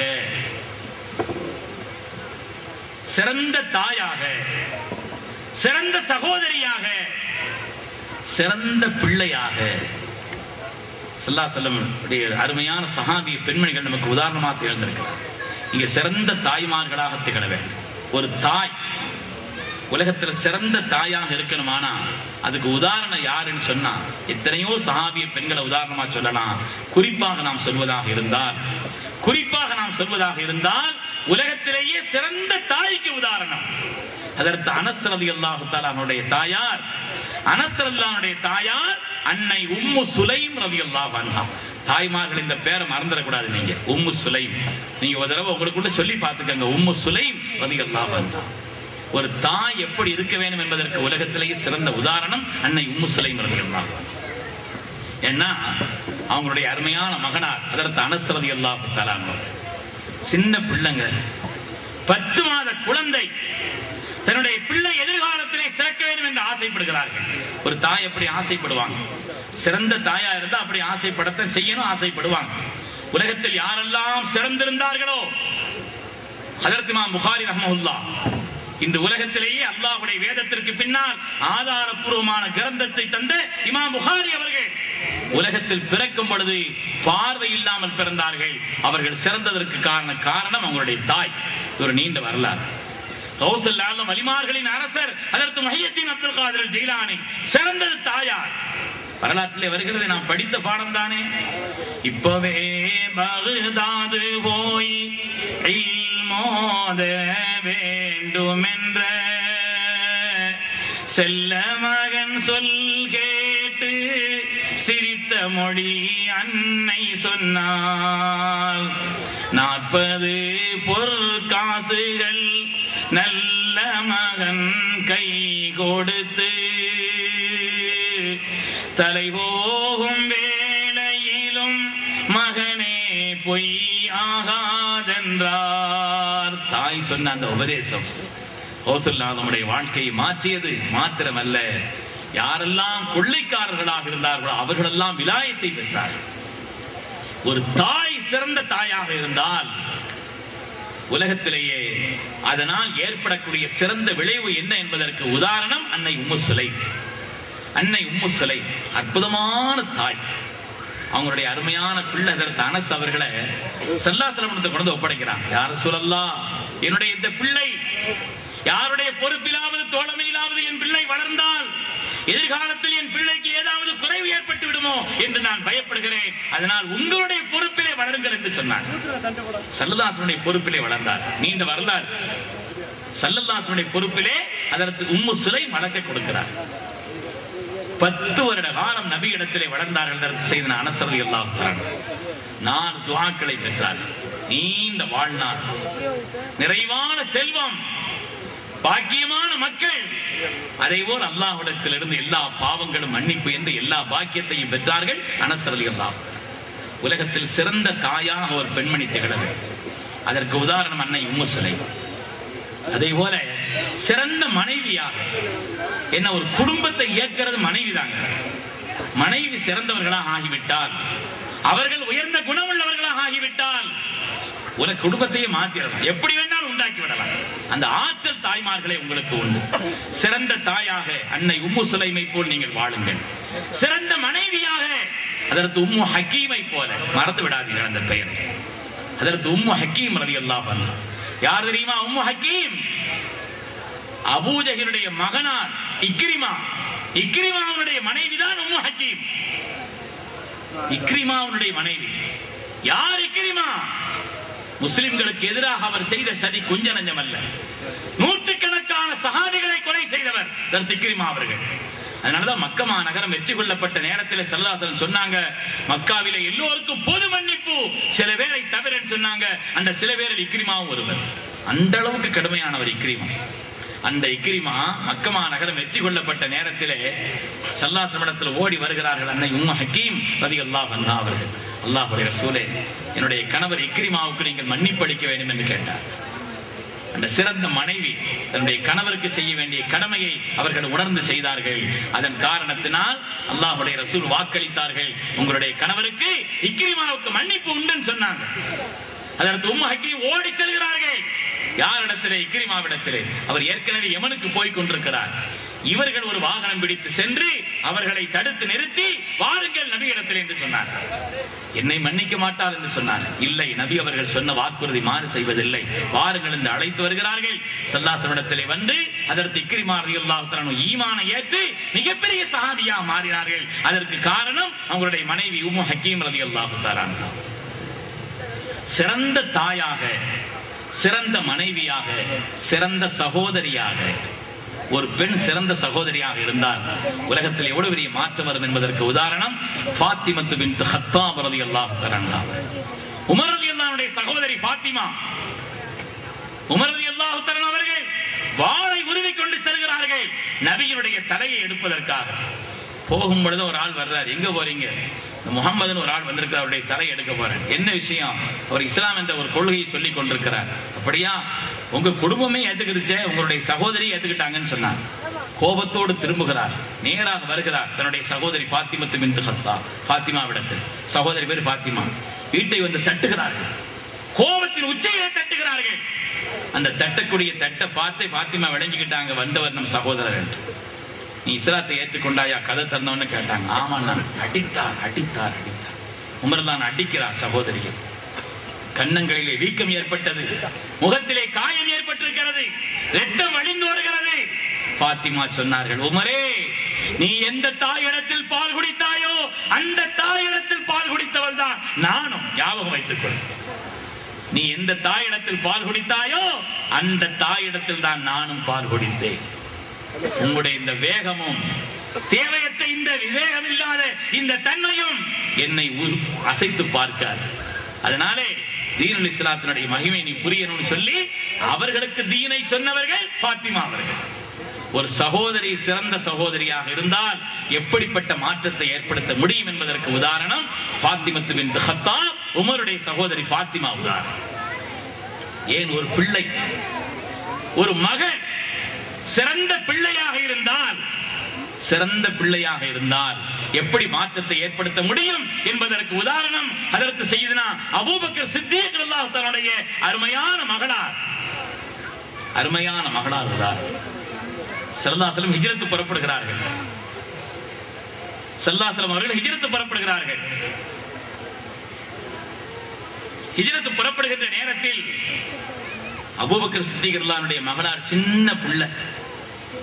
அவங்கள கூப்பிட்டு ரசூலுல்லாஹ் சொன்னாங்க, இந்த அருமை மகளே, ஹிஜ்ரத்துல ஒவ்வொரு ஆட்களும் ஒரு உதவி செய்யணும், ஒவ்வொரு ஆட்களும் ஒரு உதவி செய்ய வேண்டும். ஹிஜ்ரத்திலே சொல்கிறார்கள், ஒவ்வொரு ஆட்களும் ஒரு உதவி செய்ய வேண்டும். நீங்க என்ன செய்யணும்னு சொன்னா, நாங்கள் குறிப்பிட்ட இந்த இடத்தில் தங்கி இருப்போம், எங்களுக்கு உணவு கொண்டு வந்து கொடுங்கள் என்று சொன்னார். உணவு கொண்டு போய் கொடுக்கிறார்கள். ஒரு நாள் கொடுத்து விட்டு வந்து விட்டார்கள். அடுத்த நாள் உணவை கொடுத்து போகின்ற நேரத்திலே முகமெல்லாம் காயமா இருக்குது. ஸல்லல்லாஹு அலைஹி வஸல்லம் கேட்கிறார்கள், அபூபக்கர் ரலியல்லாஹுடைய மகளை பார்த்து, சின்ன பிள்ளை அபூபக்கர் ரலியல்லாஹுடைய மகளை பார்த்து கேட்கிறார்கள், என்னமா அவன் முகத்தில் காயம்னு கேட்கிறாங்க. யா ரசூலல்லாஹ், நேற்று நான் உங்களுக்கு உணவை கொடுத்து விட்டு திரும்ப வந்து கொண்டிருக்கும் பொழுது அபூஜஹில் என்னை சந்தித்தான். எங்கே போய் வருகிறாய்? எங்கே போய் வருகிறாய்? நான் அமைதியாக இருந்தேன். அநேகமாக அவனுடைய தகப்பனாரும் முஹம்மது ஸல்லல்லாஹு அலைஹி வஸல்லம் அவர்களும் எங்கோ பதுங்கி இருக்கிறார்கள். அந்த ரெண்டு பேருக்கும் நீ கொண்டு போய் உணவு கொடுத்து விட்டு வருவது போல் தெரிகிறது. எங்கே தங்கி இருக்கிறார்கள் சொல் என்று கேட்ட. நான் சொல்லவில்லை. உடனே என்னுடைய தலைமுடியை பிடித்து தூக்கினான். இந்த பிள்ளை சொல்கிறார், என்னுடைய தலைமுடியை உச்சந்தலையை பிடித்து என்னை தூக்கி அந்த அபூஜஹில் என்னை சுத்துகிறான். சின்ன பிள்ளைதானே, என்னை சுத்துகிறான். சுத்தி ஓங்கி தரையிலே அடிக்கிறான். என்னுடைய முகத்தில் உடம்பில் ரணம். சொல்லிவிட்டு அந்த சின்ன பிள்ளை அழுகிறார். நீ என்னமா சொன்னாய் என்று கேட்கிறார்கள்.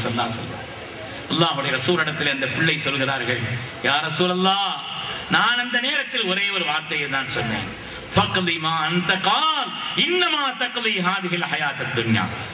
அபூஜஹிலே, நீ என்ன செய்வாய் செய்து கொள். நீ என்ன செய்வாய் செய்து கொள். என்ன செய்தாலும் உலகத்தில் வேண்டுமானால் எங்களுக்கு சில குறைகளை உண்டாக்கலாம், எங்களுடைய ஆகிரத்தை நீ நஷ்டப்படுத்த முடியுமா? ஒரு விஷயத்தை சொல்கிறேன், என்னுடைய உயிரை வேண்டுமானாலும் உன் காலடியில் வைப்பேன். ஆனால் ஸல்லல்லாஹு அலைஹி வஸல்லம் அபூபக்கர் சித்தீக்கும் எங்கே இருக்கிறார்கள் என்ற செய்தியை மாத்திரம் நான் சொல்வதாக இல்லை என்று அவனிடத்தில் பதில் சொன்னேன் சொன்னார். அவங்களுடைய அந்த பாதுகாப்பு தானே ஸல்லல்லாஹு அலைஹி வஸல்லமுடைய ஹிஜ்ரத் வெற்றி அடைந்ததற்கு காரணம். சிறந்த தாயாக அன்னை உம்மு சுலைமை போல, சிறந்த மனைவியாக அன்னை உம்மு ஹக்கீமை போல, சிறந்த சகோதரியாக ஹஜ்ரத் உமர் ரலியல்லாஹுடைய சகோதரி பாத்திமாவை போல, சிறந்த பிள்ளையாக சித்தீக் நாயகத்தினுடைய பிள்ளையை போல் அருமையான தாய்மார்களை உலகத்தை நீங்கள் வாழுங்கள் என்பதை மாத்திரம் இந்த நேரத்தில் சொல்லிக் கொள்கிறேன்.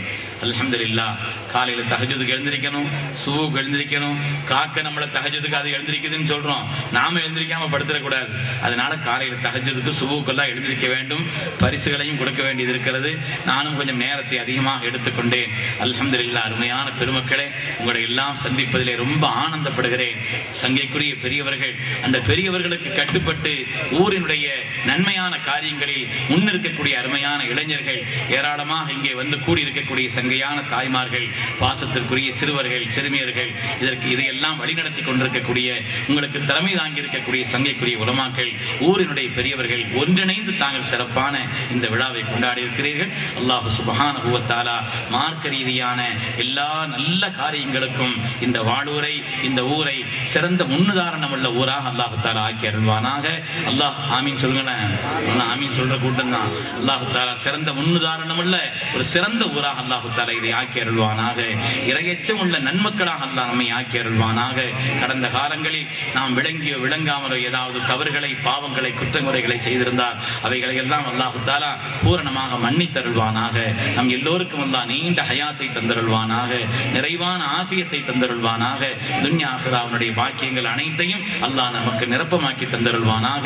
வெளிநாடுகளிலே வாழக்கூடிய, வசிக்கக்கூடிய, சம்பாதிப்பதற்காக, பிற காரியங்களுக்காக வெளிநாடுகளுக்கு சென்றிருக்கக்கூடிய நம்முடைய பெற்றோர்கள், நம்முடைய சகோதரர்கள், நம்முடைய சகோதரிகள், நம் உடன் பிறந்தவர்கள் மற்றும் உள்ள நம்முடைய பிள்ளைகள் யாரெல்லாம் வெளிநாடுகளில் இருக்கிறார்கள் அல்லாஹ் தஆலா அவர்களுக்கும் நல்ல ஆஃபியத்தையும் நல்ல சுகத்தையும் எல்லா விதமான வளங்களையும் தந்து அவர்களுடைய ஈமானையும் அல்லாஹ் தஆலா பாதுகாப்பாக ஆக்கி சமூகத்திற்கும் ஊருக்கும் நன்மை செய்யக்கூடிய நல்லவர்களாக அல்லாஹ் தஆலா அவர்களையும் ஆக்கி அருள்வானாக. நம்முடைய துன்யா ஆகிராவுடைய காரியங்கள் அனைத்தையும் அல்லாஹ் சீராக்கி அருள்வானாக. ஆமீன் ஆமீன் யா ரப்பல் ஆலமீன். வ ஆகிரு தஅவானா அனில் ஹம்துலில்லாஹி ரப்பில் ஆலமீன். அஸ்ஸலாமு அலைக்கும் வரஹ்மத்துல்லாஹி. நம்மை எல்லாம் சிரிக்கவும் மெய் சிரிக்கவும் நம்மை எல்லாம் வரலாற்றை நமக்கு தெளிவுபடுத்தி சிறப்புரையாற்றிய அருள்மொழி செல்வர் மௌலவி அல் ஹாஃபில் ஜனாப் பிஏ ஹாஜா மொய்னுதீன் பாக்கவி அவர்களுக்கு விழாக்குழு சார்பாக நன்றியினை தெரிவித்துக் கொள்கிறோம். அடுத்ததாக இன்னிசை பாடல் சௌலத் ரஹ்மான்.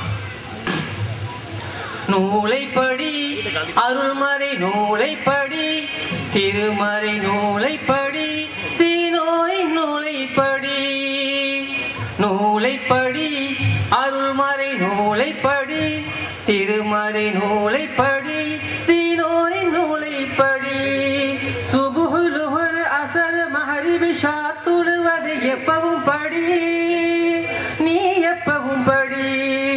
நூலைப்படி அருள்மறை நூலைப்படி திருமறை நூலைப்படி தீனோரின் நூலைப்படி அல்லாஹ்வின் ஆணைப்படி அண்ணல் நபி சொன்னபடி அல்லாஹ்வின் ஆணைப்படி அண்ணல் நபி சொன்னபடி கல்வி நெஞ்சில் வசப்படும்படி கற்றுக்கொள்வாய் நல்லபடி. கல்வி நெஞ்சில் வசப்படும்படி கற்றுக்கொள்வாய் நல்லபடி.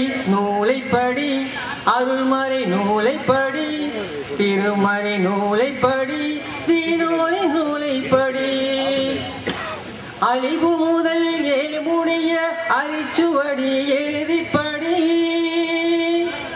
அழிவு முதல் ஏமுடிய அரிச்சுவடி எழுதிப்படி அல்லாஹு முன் கையேந்தி அனுதினமும் தொழுதபடி அல்லாஹு முன் கையேந்தி அனுதினமும் தொழுதபடி நூலைப்படி அருள்மறை நூலைப்படி திருமறை நூலைப்படி தீனோரின் நூலைப்படி. கண்ணியத்திற்கும் மரியாதைக்கும் உரிய ஜமாத்தார்கள் அனைவருக்கும் மற்றும் இங்கே குழுமி உள்ள அனைவருக்கும் எனது சலாத்தை தெரிவித்துக் கொள்கிறேன். அஸ்ஸலாமு அலைக்கும் வரஹ்மத்துல்லாஹி தஆலா பரகாத்துஹு. நன்றி நகிழல். முதலாவதாக இந்த அருமையான விழாவிற்கு விழாக்குழு தலைமையேற்று மிக சிறப்பு செய்த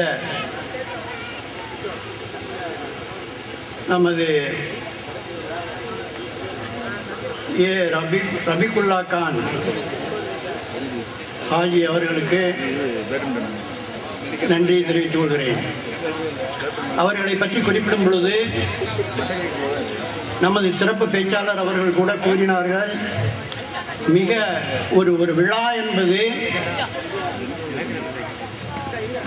சாதாரண காரியம் அல்ல.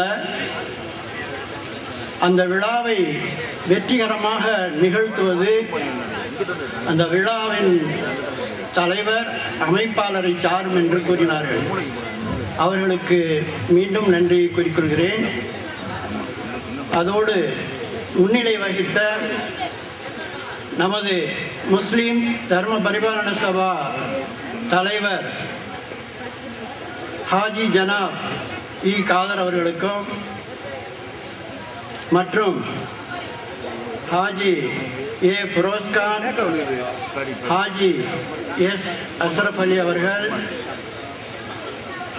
அதோடு முன்னாள் தலைவர் முஸ்லிம் தர்ம பரிபாலன சபாவினுடைய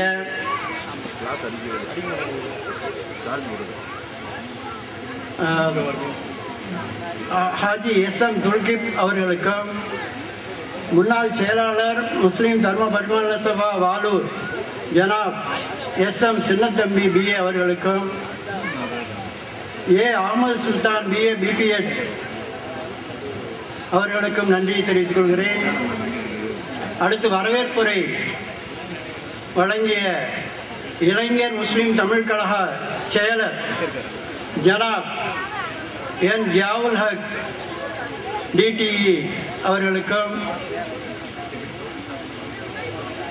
இந்நிகழ்ச்சியினுடைய தொகுப்பாளர் ஜனாப் எஸ் தீன் ஷாதலி அவர்கள், விழாக்குழு உபதலைவர் அவர்களுக்கும், வாழ்த்துறை வழங்கிய நமது கண்ணியத்திற்குரிய செயலர் ஜனாப் ஒய் உமர் ஃபாரூக் அவர்களுக்கும்,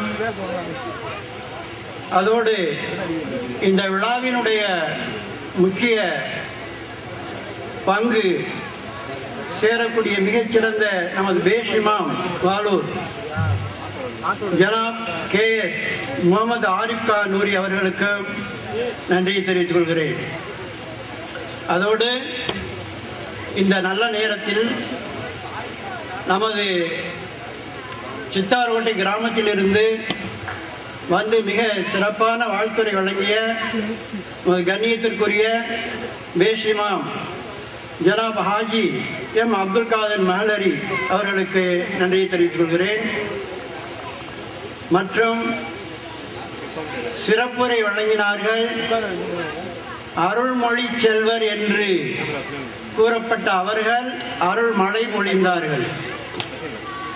ஏறக்குறைய 1 மணி 30 நிமிட நேரம் அவர் பேசினார்கள். அவர்களுடைய பேச்சு ஒரு 5-10 நிமிடம் பேசியது போன்றதான் நமக்கு தோன்றியது. அந்த அளவுக்கு மிக மிக உற்சாகமாகவும் மனிதனுடைய மேன்மையையும் அடுத்து ஒற்றுமையையும் தாய்மார்களுக்கான மிக அருமையான கருத்துக்களையும் ஈந்தார்கள். அவர்களை என்றென்றும் நாம் மறக்க முடியாது. அவர்களுக்கு நமது நன்றியை அனைவருடைய சார்பாகவும் தெரிவித்துக் கொள்கிறேன். அதோடு பரிசு வழங்க காத்திருக்கக்கூடிய விளையாட்டுக்குழு தலைவர் YMTK வாலூர் ஜனாப் எஸ் முகமது ரசாலி அவர்கள், செயலாளர் விழாக்குழு YMTK வாலூர் ஏ முகமது அசாருதீன் MBA அவர்கள், தலைவர் இளைஞர் முஸ்லிம் தமிழ் கழக வாலூர் ஜனாப் H சையது மன்சூர் அலி அவர்கள், பொருளாளர் இளைஞர் முஸ்லிம் தமிழ் கழகம் வாலூர்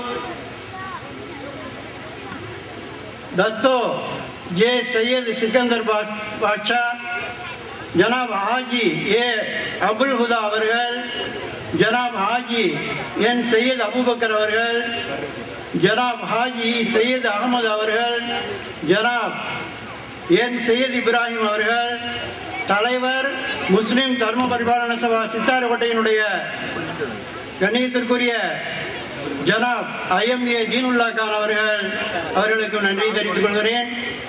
நமது முன்னாள் ஊராட்சி மன்ற தலைவர் சித்தார்கோட்டை ஜனாப் இசட் அப்துல் கனி அவர்களுக்கும் மற்றும் விளையாட்டு கேப்டன் ஜனாப் ஏ சையது நசருதீன் அவர்களுக்கும், உதவி விளையாட்டு கேப்டன் ஜனாப் எஸ் சையது ஹம்தான் அலி அவர்களுக்கும், ஊராட்சி மன்ற தலைவர் சித்தார்கோட்டை திரு யு சுந்தரம் அவர்களுக்கும் நன்றி தெரிவித்துக் கொள்கிறேன்.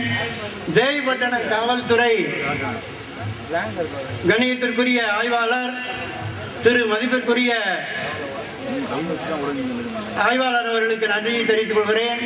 மற்றும் இவ்விழா சிறக்க மேலும் விழா சிறக்க வாழ்த்தி மலேசியா மற்றும் வெளிநாடுகளிலிருந்து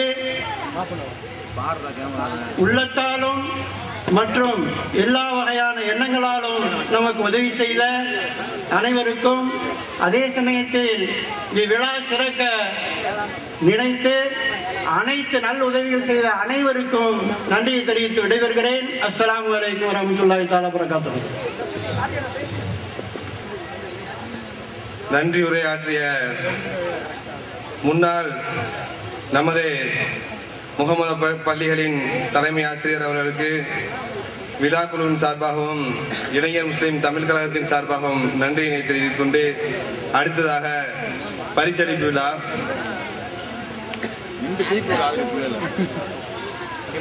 மதரசா மாணவ மாணவிகள் பரிசளிப்பு விழா. பரிசுகளை வழங்குமாறு நமது ஜமாத்தின் தலைவர் ஹாஜி இ காதர் அவர்களை அன்புடன் அழைக்கிறோம்.